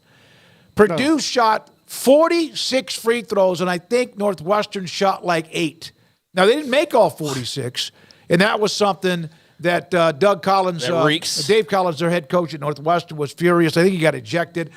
Florida beat 10th-ranked Kentucky. Kentucky's lost a couple in a row, I believe, in overtime. Those were the games from last night. Yeah, it would have been disaster if Baylor had lost that game. I mean, you couldn't spin that. I don't care if they had lost by 1 in quadruple overtime, like has been sort of the feel around their recent losses. Had they lost, that would have been 4 consecutive Big 12 games. 4 straight. They would have gone under, and then you go under 500. You're underwater again when it comes to the conference if you're not careful. Yeah, you're really treading water and having a hard time staying above it if you lose 4 straight conference games like that. So that was big. UCF got off to a really smoking hot shooting start, and they can do that from time to time. But I mean, they were on fire, and that made you go, uh-oh, about to see some bad news out in Orlando, but they got the win, so that's all that matters there, and certainly they needed that one in a major way. UCF was 14 of 27 shooting threes and lost at home. Yeah, but what was it in the first half? It was not that. It was they a lot hit a few down the stretch that looked like Baylor was not going to be able to close it out again, but Baylor had a big advantage, 20 of 25 at the free throw line. UCF was only 1 of 7, which is a bad number. And I don't know if any of those were front ends of one-on-one. And that was a frustrating loss, I'm sure, for Cincinnati. You're sitting there right there neck and neck with West Virginia there in the standings now as a result of West Virginia getting that win at home. But, yeah, Raekwon Battle with a big shot and a big win there for West Virginia, who we know has struggled a bit, still under 500 overall in the season and in Big 12 play, but you get that win, and there's a little something you talk about stay in the moment. Enjoy that win, West Virginia basketball fans. Enjoy that for the next couple of days, and then don't worry about the next one. But, yeah, there you go. All right, Craig, thank you very much. This is 365 Sports. Garrett Ross running the mothership Paul's out today and out tomorrow. Might come in with us for a little bit tomorrow from Allen Fieldhouse or around the campus at the University of Kansas as they host Houston U of H on Saturday in a great top 10 game that is going on there. This was UIL Realignment Day. We'll come back with a little bit of that. Mickey Spagnuolo around the corner. And I mentioned this earlier. Do you have the DeSoto tweet? UIL Realignment. Everybody in high school football in Texas, schools, they know based on their enrollment called Snapshot Day in October if they're going to be 6A or 3A based on those classifications, the bottom level to the upper level. This from Greg Riddle, does a great job with high school sports for the Morning News. DeSoto's won back-to-back state titles. They were going to be, because of their enrollment, dropping to Class 5A Division I. They have submitted an appeal, and they are going to be a part of the same district again with Duncanville. They will play in 6A. They're that good, that talented. Claude Mathis, that's a ballsy deal. But they know they can play head up. Remember, they beat Duncanville last year, too. So there we are with that. Meanwhile, I don't think it's that ballsy. I think it's the right move because they would just destroy 5A teams. But just because your enrollment shrank doesn't mean your football enrollment shrank. No, I think their football program's healthy. I think there might be some other kids that are going to other schools. Claude Mathis told me last year, wasn't it on a podcast, Garrett, that they had lost more kids than they thought, but they still – their backups and second and third team guys could start, kind of like what Alabama and Georgia could be at times when it comes to college football. Them in 5A would just be stupid. Like, nobody wants to watch that. No, we do midway football. No, you're right. We do midway football, and they're in the district. It's a very tidy, travel-friendly, cozy little district with Bryan, with 3 schools out of Killeen High, which is back in 6A, Shoemaker back in 6A, and then also Harker Heights, which won the district title 2 years ago, Copper's Cove, 6A, and then Temple and Midway. So it's a very cozy, they've kind of been there together, but in different ways the last 3 or 4 years. The good news, when Midway received the district, let's be honest, they're not in the district with DeSoto and Duncanville, although that district I mentioned, that's this area 6A, will have to play that district again in the opening round. So a lot of it's positioning where you're going to be when it comes to the first round of the state playoffs. You want to avoid, not that you can't beat them, probably not, with DeSoto and also with Duncanville. All right, when we come back around the corner, Mickey Spagnuolo, David Smoak, and Craig Smoak. Thanks to our great sponsors. Thanks to those of you in the chat room today. I got a couple of comments in the chat room. Dan, I think it's Meter on the Big 12 and Brett Yormark. That and more. This is 365 Sports. I just text Bob Mock. He's the owner of 5 locations of Marco's Pizza in the Central Texas area: China Spring, Belmead, Hewitt, Woodway, and Robinson. And they continue to have the cheesy bread, what I've referred to as the Reaper cheesy bread. New, being tested in the market here in Waco. It is the new Reaper cheesy bread made with a spicy cheese blend infused with jalapeno, habanero, and if that's not enough, the Carolina Reaper peppers. There's a picture of it on their website and on their Facebook page, too. Just looking at it, you can tell it's got flamethrowers coming out of it. $5.99, a limited time only if you order by calling or going online. The new Reaper cheesy bread in the Waco market specifically as a test drive. It's pizza, pasta, wings, sandwiches, and then, of course, salads and soft drinks if that's what you want. And it's now the test run here locally of the new Reaper cheesy bread. Habanero, jalapeno, and Carolina Reaper peppers infused inside of the cheesy bread. It's Marco's Pizza. Bob Mock, the owner. Marco's Pizza. Pizza lovers, get it. Marcos.com. February is here, and so are the big savings during the President's Day sale at Allen Samuels in Waco. New inventory is out on the lot right now and ready for immediate delivery. Ram 1500 is the most luxurious and technologically advanced Ram 1500 ever. Looking for an SUV? Have your pick of a Jeep Grand Cherokee, Compass, and Renegades. Need a mid-sized truck to get the job done? Drive a new Jeep Gladiator. President's Day sale event is a winner at Allen Samuels in Waco. Come by. Let's be friends. It takes takes time to reach goals. It's a truth that applies to more than sports. It goes for your financial goals as well. You work hard for your money, and you deserve an investment strategy that lines up with your game plan. And Chuck Verneau, your Edward Jones financial advisor, can help. If financial investments aren't putting forth the effort you desire, stop by today for a financial review. Chuck Verneau, 720 North 64th Street in Waco, 254-732-1161. Edward Jones, member SIPC. Baylor Scott & White Southwest Sports Medicine and Orthopedics, the team physicians for Baylor Athletics, diagnosing and treating all sports-related injuries, including concussions. These specialists also provide orthopedic services for athletes and non-athletes alike, whether it's knee or shoulder pain, a wrist injury, orthopedic spine care, and even an arthritis and total joint clinic. Trust the doctors Baylor Athletics trust. Baylor Scott & White Southwest Sports Medicine and Orthopedics wants to get you back in the game. Baylor alumni are more than 160,000 strong. When we all join hands to support our university, we don't just move the needle, we move mountains. Working together, we create life-changing opportunities for students on the field, in the classroom, in the laboratory, and in life for generations to come. So get connected, get involved. Learn how at baylor.edu/alumni. Ring in the new year with unbeatable savings on the new 2023 Ram trucks during the Wrap Up the Year sales event at Allen Samuels in Waco. Take advantage of this limited time opportunity and start the new year in style. Shop our great selection in-store or online today.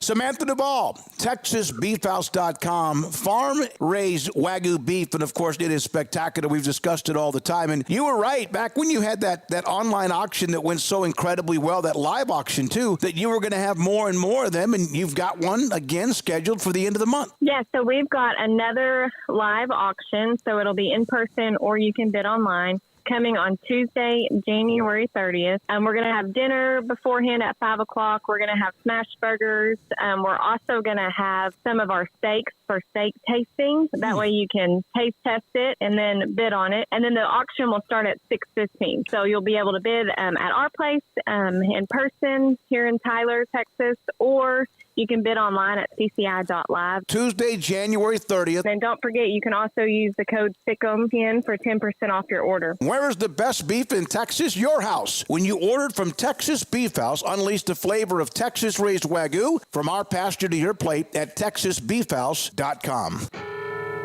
This is 365 Sports, powered by Sick'EM365.com. The 5 o'clock hour is brought to you by Edward Jones Investments and financial advisor Chuck Verneau, who'll navigate you through today's financial climate. Edward Jones, making sense of investing. Now here's David Smoak and Craig Smoak. Even back when we had Chris Karpman, SunDevilSource.com, about Arizona State, and of course that area now very much a part of the Big 12. Dan Meter, I think your mark in Big 12 have chosen teams well to this point for the future growth of the conference in athletics and also populational growth, not a charity conference. Phoenix is a big city. It's Vegas and Phoenix remind me of the growth. Vegas used to be a nice, cute little town. Of course, it always had the lights, glitz, and glamour. It's now a massive town. But Phoenix, I lived there in the 60s, mid to late 60s.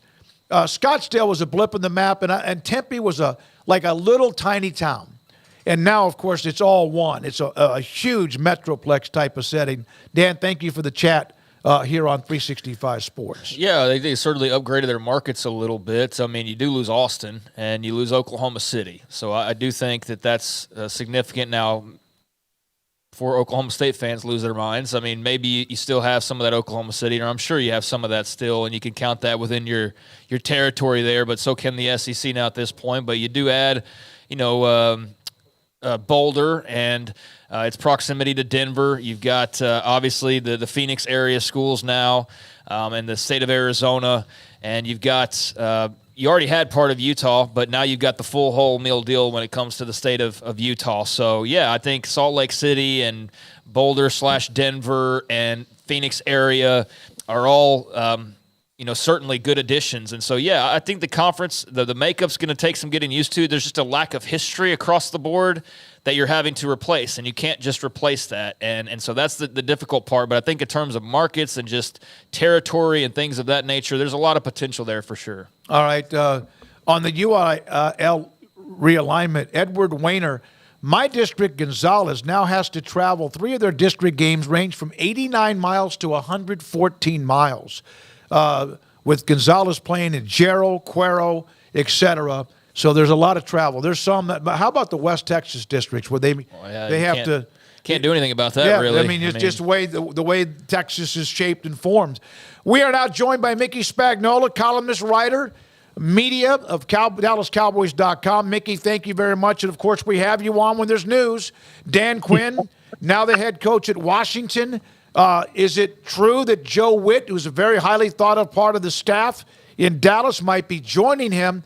So let's discuss Dan Quinn, and then we can get into Joe Witt. But your thoughts about Dan Quinn getting a chance to be a head coach again? Yeah, you ought to have me on more often because something will happen that day. There'll be breaking news. Yep. You know what?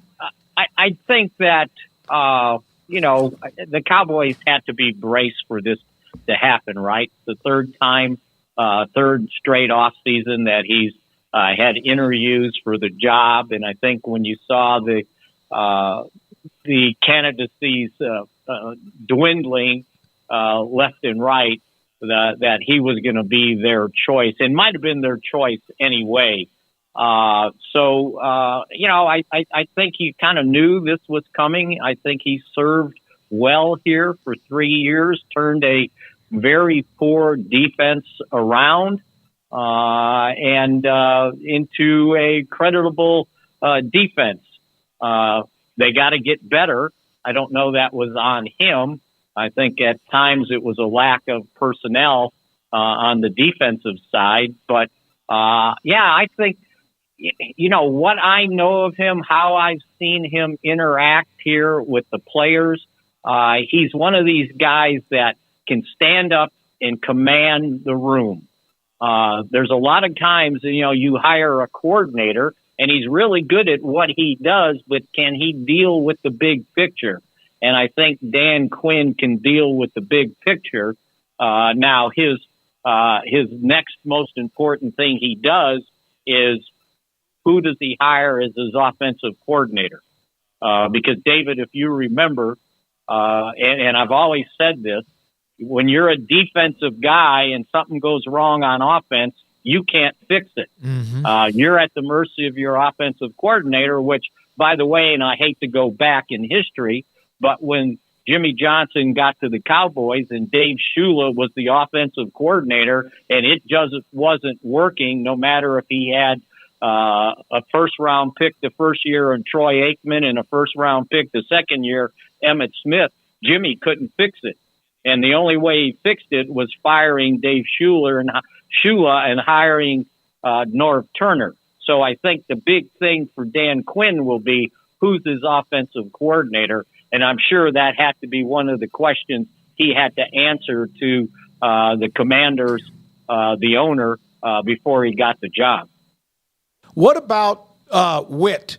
And if Witt doesn't follow Dan Quinn because it's a promotion for him, but it would have been had he been also a thought inside of Dallas. Was he going to be a candidate to replace Quinn there?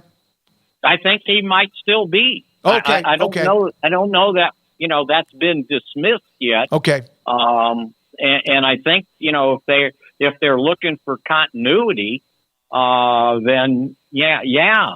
But if he has a choice, then it's a different story. And remember, you would think Dan Quinn probably has a little bit more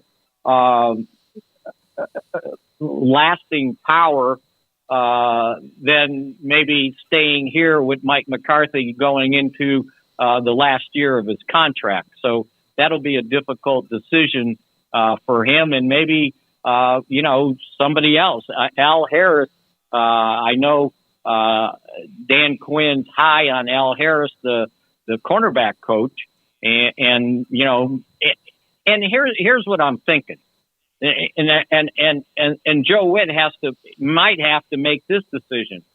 If he goes with Dan Quinn to Washington, is he the defensive coordinator in name, title only, or is he really doing it?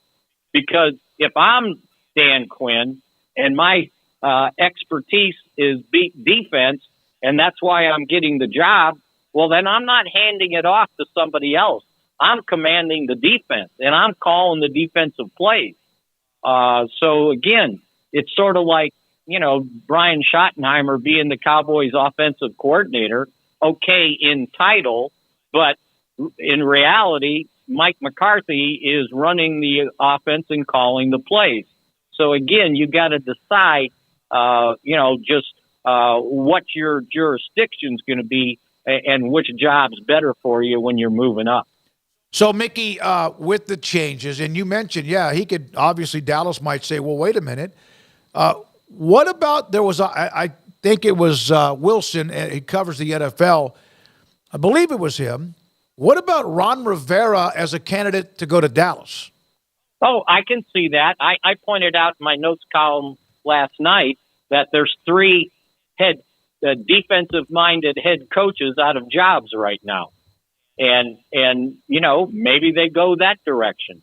And those guys, they don't need any security. They might be just saying, it might be fun just to be the defensive coordinator, bringing in somebody with some experience. Vrabel, Jerry already said he could work with Belichick. He didn't say it had to be the head coaching job, right? So I could see them. Look, shame on them if they don't have an idea where they were going or will go, right? Because you have to kind of plan ahead that if this happens, what are we doing? And behind the scenes, we don't know what they might have already been talking about and the ideas they had going forward. But like any person that's a head of a corporation, a department, you should always have a list of what am I doing next if this guy leaves, right? And not get caught with your pants down. Mickey Spagnola, DallasCowboys.com with us on 365 Sports. Obviously, we have Mahomes at Kansas City, and then what you see now with San Francisco with Purdy, and what a great story. Let's take Kansas City. Is the difference between Kansas City and the Cowboys, is the difference Patrick Mahomes? Because Dallas has a quarterback that puts up big numbers. What is the difference, in your opinion, the way those two teams are built? Well, right off the top, Kansas City won an AFC title game scoring 17 points. The Cowboys don't win many games scoring 17 points, do they? No, they're dead in the water. Most of the time, dead in the water, yes. Right. So, and while Dan Quinn has done a great job here, turning this defense around and, the takeaways and everything. But if you look at the big games they were in against the big teams, they weren't very good defensively. They gave up 40-some points to San Francisco. They gave up 30-some points to Buffalo, including 266 yards rushing. So they gave up 48 points to Green Bay. And 41. I'll excuse them, the 7 on the interception return for a touchdown, but 41 points. So sometimes your defense has to play better. And maybe the thing is, and then, Jerry's thing about the holistic view of things, you got to spend some money on the defense. It can't be all on the offense. And that defense in big games did not play well. So, it always goes back on the responsibility of the quarterback. And I get it. That's the way it's always going to be.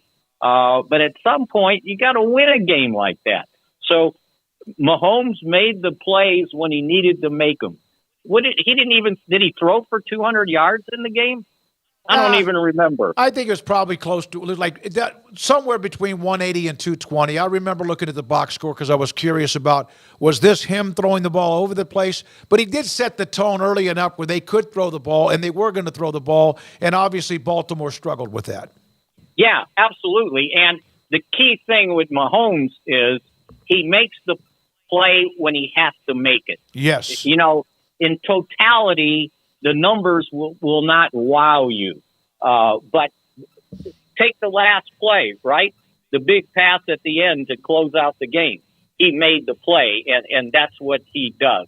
Now, can Dak Prescott do that? He has. He did not have his best game in the playoff game. It took him some while to get going, and sometimes it's not just the quarterback. The offensive line didn't play well. They just seemed out of sync. And sometimes it's the plan. Maybe it's the game plan. Because certainly defensively, I understood what Dan Quinn was trying to do defensively because they were short. They continued to be short a linebacker all season long after Van Der Esch got hurt. So there was a lack of depth at that position.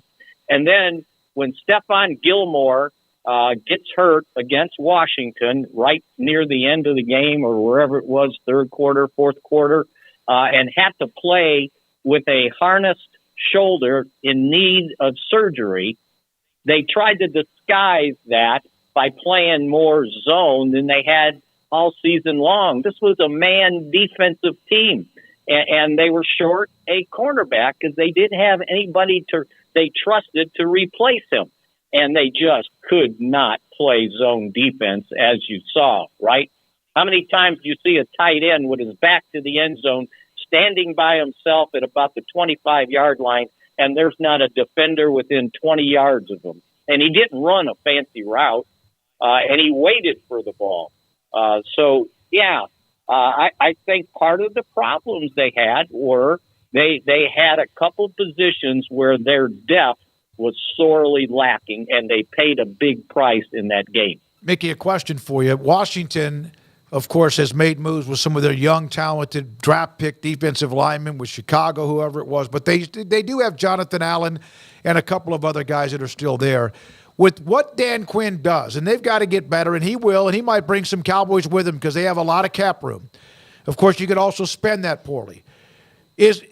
Was Hankins' injury the biggest of the injuries when it comes to the defense? Was he the stopgap in keeping that middle, that run game defense strong enough for them to be able to fly all over the football like they did ball hawking?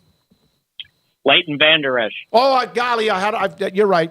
It's amazing because he was a guy people were running into the ground about his second year because he wasn't as good as his rookie year. But no, you're right, and he may not be coming back.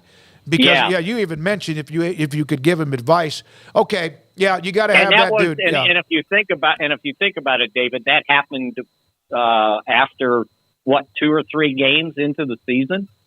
Yeah. It was early, and then when they had lost DeMarvion Overshown in training camp, who was going to kind of take that spot at that linebacker spot that they tried to play curse at, that he wasn't very good at this year.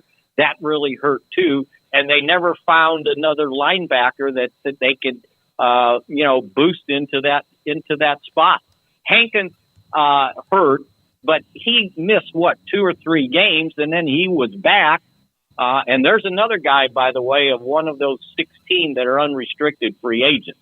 So there's a bunch of guys on defense that, were in the last year of their contracts. And, I'm sure, Dan Quinn will look at some of these guys and, kind of cherry pick. Plus, they've got all that salary cap money.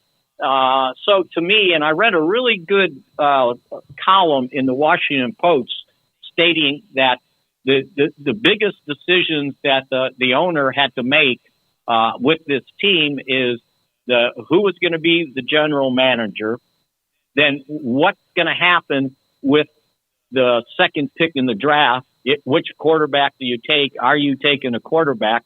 And then who's the offensive coordinator? And I think he put Dan Quinn as the head coach fourth in line, right? So to me, do they invest in a quarterback? And if you do, you better have an awfully good offensive coordinator that can develop a rookie quarterback unlike Carolina that hung Bryce Young out to dry with their lack of people around him and a really bad scheme.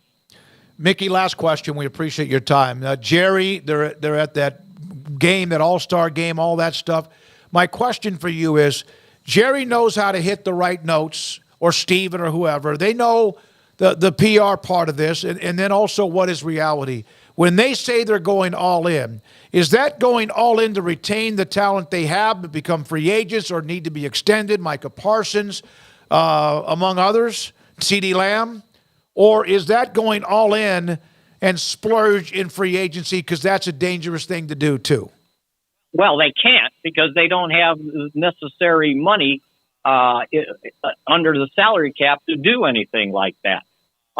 So all in, I mean, when has he not gone all in? Like, are they saving $20 million under the cap a year?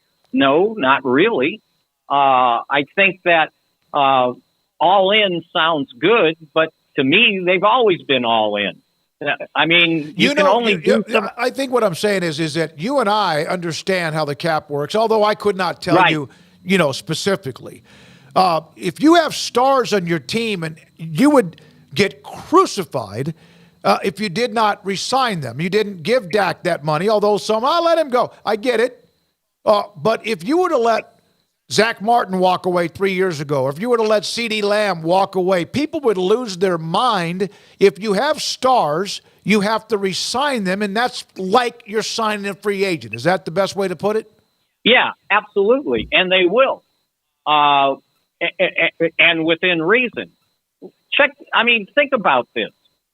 They had 10 guys, Pro Bowlers, right, including the alternates.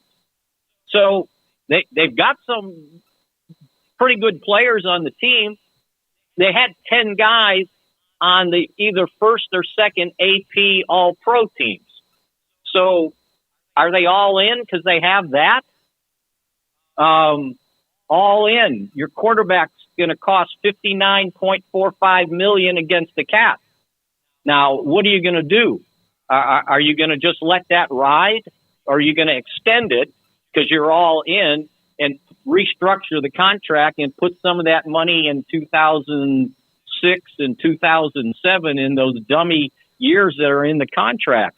They've got to create a whole lot of cap space to be able to be all in and to maybe re-sign some of the guys they need to re-sign.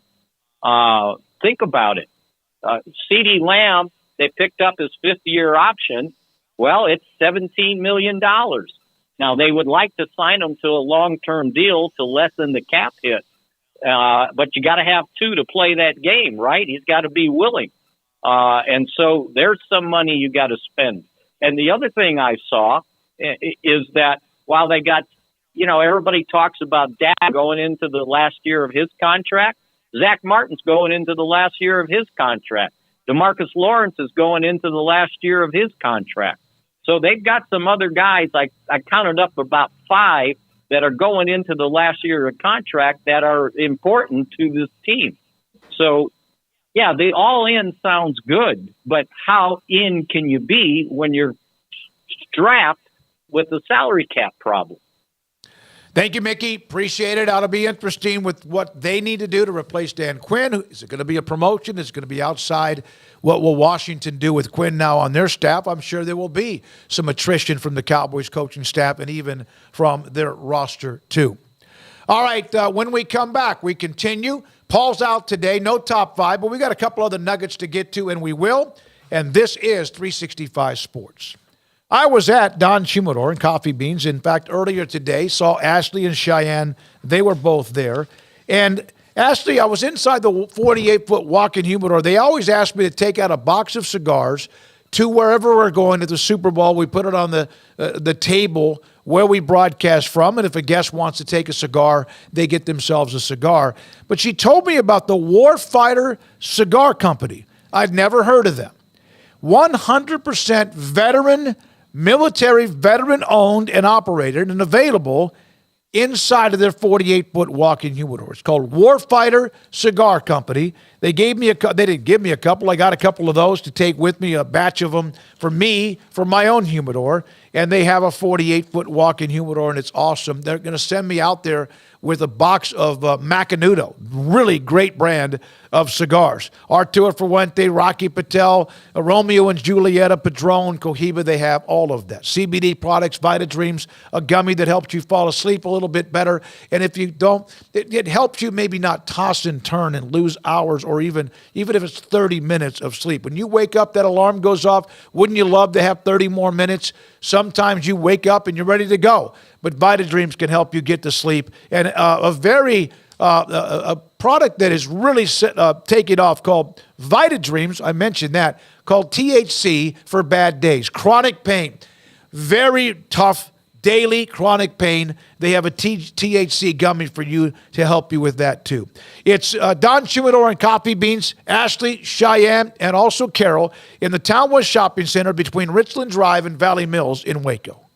Are you ready to elevate your Waco experience to a whole new level? Look no further than the Baylor Club, where you can indulge in one-of-a-kind luxury and unwind in our exclusive lounge area. Located in the heart of McLean Stadium, this elite club offers 5-star member atmosphere for all your work and play needs. With a master culinary team and outstanding hospitality, we take pampering to a whole new level. Weddings, milestones, businesses, and birthdays. A stadium roaring with Bear Spirit featuring stunning city skyline views. The Baylor Club truly has it all. The Baylor Club is the destination for Baylor basketball pregame meals, beverages with this special membership offer. If you mention Sikkim 365 or 365 Sports Radio, just ask for John or Devin for details. For interest in membership or your next private event, call 254-710-8080 or Google Baylor Club Linktree for more information on menus, calendars, upcoming special events. Say yes to the Baylor Club today. 254-710-8080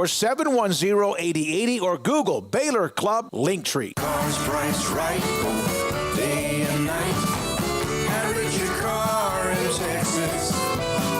Trucks built for you, red, white, and blue. Average your car in Texas. Cars that zoom with lots of room. Average your car in Texas. Count on us, a dealer to trust. Average your car in Waco, Texas. Pizza, burgers, and Bears football. There's no place around Waco that serves them all other than Bubba's 33. Come show your green and gold and enjoy some of Waco's best food and beverages while watching your favorite team, the Bears. When real Bears fans get hungry, Bubba's 33 is the #1 spot for ice-cold drinks, hand-stretched, stone-baked pizzas, and bacon-infused burgers. Join us for indoor or patio dining. Bubba's 33, Waco's restaurant and proud supporter of Baylor Bears football. Sick 'em, Bears. In Texas, there's pea-size hail and baseball-size hail. Guess which one hit our house? We didn't even know where to begin, but we called our Texas Farm Bureau insurance agent, and he was so reassuring. He knew exactly what to do to get our house back into shape and our lives back to normal. Now, we're even more thankful for the roof over our heads. Stop by and see our agents at one of our 3 McLennan County locations. Coverage and discounts are subject to qualifications and policy terms and may vary by situation. Thank you for calling your local Marco's Pizza. We're turning up the heat with our new Reaper Cheesy Bread. Fresh, house-made dough is topped with a spicy cheese blend infused with jalapeno, habanero, and Carolina Reaper peppers. At only $5.99, this limited-time product is a hot deal. Add it to your order while you can. A Marco's team member will be with you shortly. Marco's Pizza. Pizza lovers get it, and that offer on the Reaper Cheesy Bread is available right now at any of the 5 Marco's Pizza locations in Waco, including Belmead, China Spring, Robinson, Woodway, and Hewitt. Order online at marcos.com. Call for a pickup or delivery. Marco's Pizza is turning up the heat with their all-new Reaper Cheesy Bread with fresh, hot, house-made dough topped with a spicy cheese blend infused with jalapeno, habanero, and Carolina Reaper peppers, and only $5.99 and for a limited time only. Marco's Pizza, the fastest-growing pizza brand in America, 5 locations in Waco, and the new Reaper Cheesy Bread. Marco's Pizza. Pizza lovers get it. This is 365 Sports. Are you a Sikkim 365 superfan? Then try out our premium subscriptions at SicEm365.com. Couple of offset stories. You know about the PGA Tour, Liv Golf. Liv, of course, signed Terrell Hatton. He joined the Liv Tour. He's going to be a part of the same team with Jon Rahm, and those are two big names. Hatton's a hell of a player. Great personality, too, and we know what Rahm is. He's as good as anybody in the world. They're at Pebble Beach, AT&T Pebble Beach, I think it is this week. But Joe Pompliano, who is one of these business writers, PGA Tour, and when I first saw this, I'm like, oh, this is them and Liv, right? No. The PGA Tour finalized an agreement with Strategic Sports Group, injecting about $3 billion of cash into a new for-profit entity. Included is Red Sox owner John Henry and Tom Werner. Bothered Paul because he doesn't think they're pumping enough money into the Red Sox. Also, Mark Tesnio from the Milwaukee Brewers, Arthur Blank, the owner of the Atlanta Falcons, Celtics owner Y. Grusbeck, Steve Cohen of the Mets, Tom Ricketts, the owner of the Cubs. The PGA Tour will be a majority shareholder. The new entity, expected to be valued at $12 billion. Current PGA Tour players will get equity. Importantly, this deal does not include the Saudi PIF, the Public Investment Fund, although PGA Tour is still negotiating with them on a potential partnership. So that's what that is. That's from Joe Pompliano. And there's a lot going on. And Liv has won a couple of battles of late with the wins by adding Terrell Hatton and also Jon Rahm even earlier in the year. Those are two big names on the PGA Tour. Yeah, I'm not a huge golf fan, but that's been a story of interest just with Liv and how all that's sort of gone over the last couple of years. And I did see an article where it talked about the PIF, the Public Investment Fund, and it said that it allows a deal with SSG for a co-investment from the PIF, which would be subject to regulatory approval.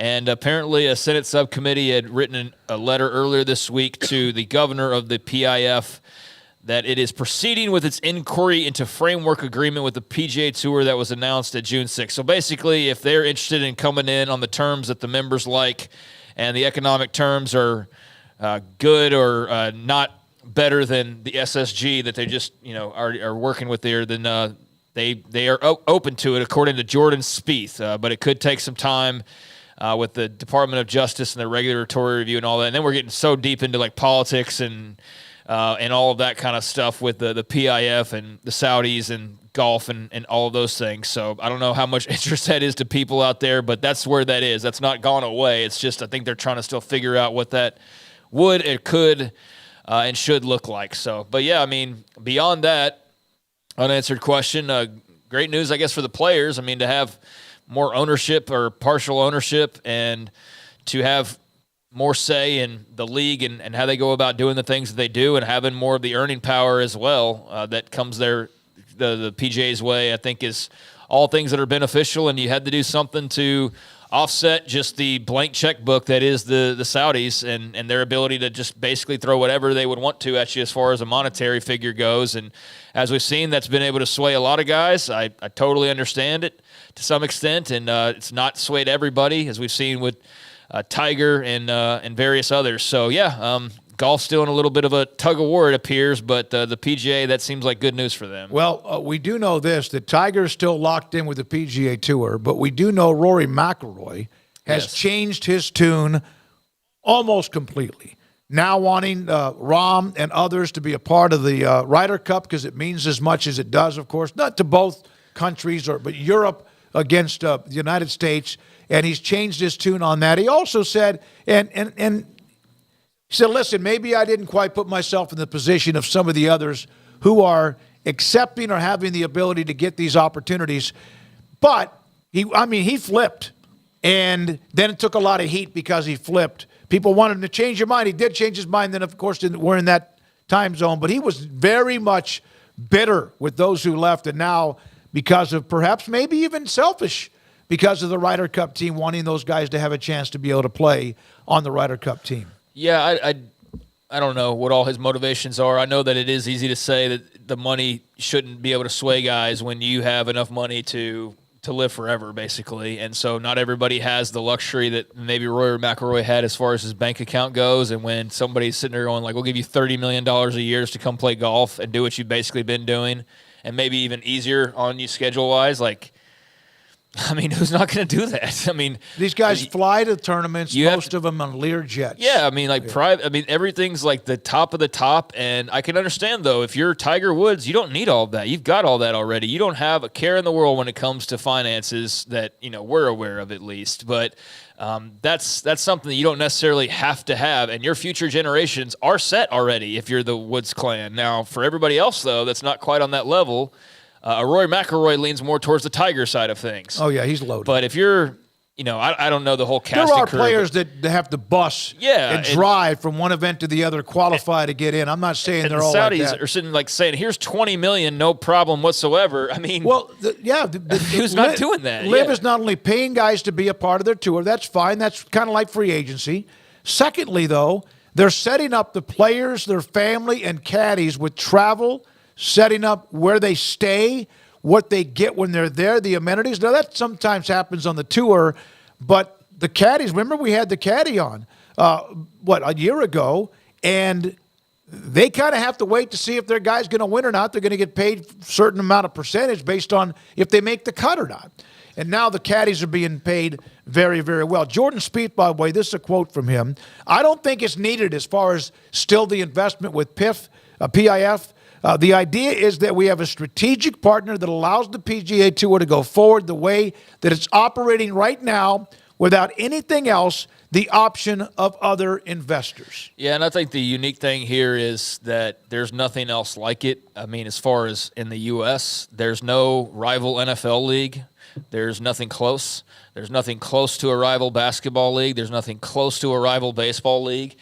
So with golf, you do have actually a legitimate rival, a rival that can outspend you, a rival that has unlimited withdrawals on their bank accounts over there as far as their investors go. So it is a very unique situation, and so that's why I think, like with the Ryder Cup, again, I'm not heavily invested in this, but I think it makes sense to allow, if you want it to be the best possible competition, the best players in the world, I mean, do you want those guys a part of it to see the best players in the world, or do you think it should be PGA only? What's going to be the difference between if they do their own tour than what we're talking about with college football?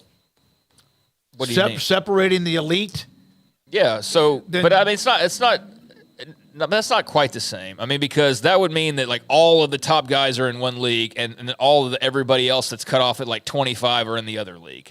And they play for different things. And so that's similar that they're playing for different things. I'm asking the question of, do you think that the Liv guys should be on the Ryder Cup teams? Do you agree with that, or do you think that should remain a PGA only separate when type this of thing? first came out, it's like anything else. It's like getting paid college football players. Like, my God, they already get it doesn't matter to me anymore. Okay. Now, some people will take the political stance, my God, no, because of whoever Saudi Arabia does with this and that, and I get there's a lot of atrocities, et cetera. But when it comes to the sports part of it, if they end up playing on the Ryder Cup team, they're playing in the Masters. If they qualify for any of the majors, which initially, remember, they weren't going to be a part of anything. They're at the British Open. So really, you have the U.S. Open, the Masters, the British Open, and also the PGA Championship. And Ryder Cup is right there in the middle of that, even more emotional. So if they end up playing in the Ryder Cup, it's not my tour. It will not bother me if Rahm and them are a part of the Ryder Cup. But don't change the rules again. If that's what the rule was going to be, then all of a sudden, because Rory now backs it or now says it's okay, do they change it because of him? Yeah, I don't know, but you did see the price tag for John Rahm, right? $500 million. I was going to say, I thought it was $500 million. $500 million? Yeah, no. I mean, come on. That's what are we one doing? of those where he was winning millions and millions of dollars anyway, and he's still – now, again, remember, now you win. Part of that goes against whatever they're going to give you, whatever. Yeah, that was more, we're going to take him from you no matter what. We're eventually just going to buy his soul. And I like John Rahm a lot. I liked his stance initially. I still like John Rahm. But, yeah, this was basically, okay, keep saying no. Eventually, like they say, everybody has its price.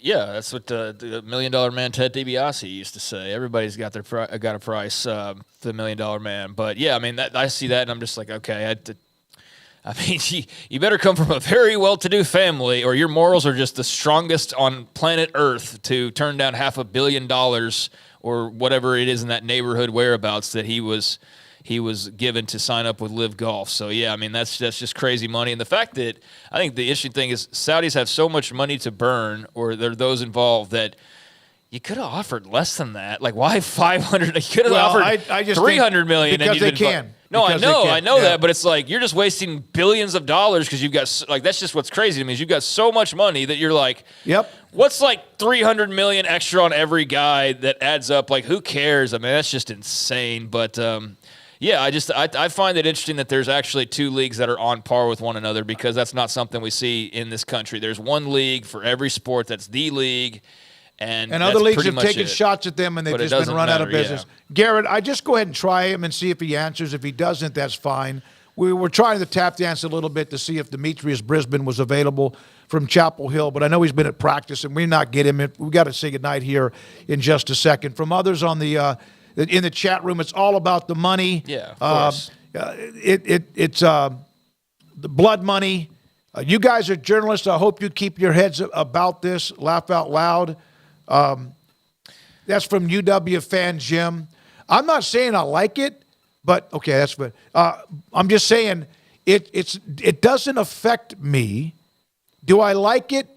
I love watching golf. I hate the fact that now a lot of good players, or not hate, I don't like the fact that a lot of players that I like enjoying, especially when it comes to the majors, are not going to be a part of the PGA Tour, but they're a part of the majors, and those are really the tournaments that I watch most of the time. I might go home tonight and watch 30 minutes in background music, so to speak, or video of the AT&T Pebble Beach Pro-Am. But it's not like I'm going to – if Tiger's on, I'm locked in, even if he's shooting a 75. That's the way I feel. Europeans got no choice. They need those players for their Ryder Cup team.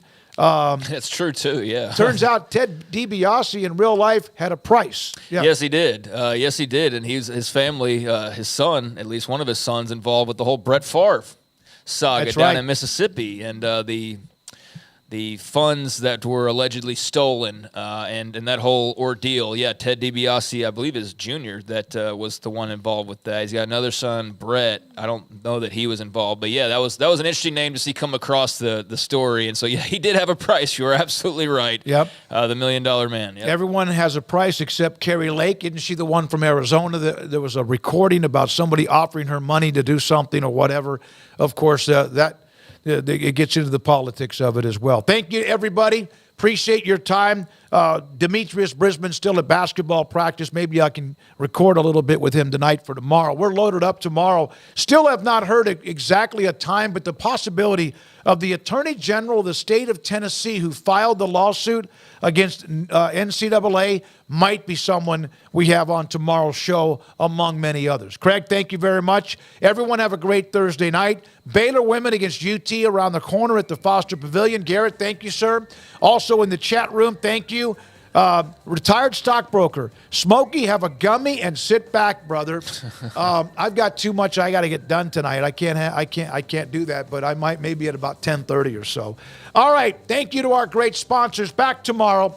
This is 365 Sports. Hit the like and subscribe. And tonight on the local CW 365 Sports Tonight. Good night.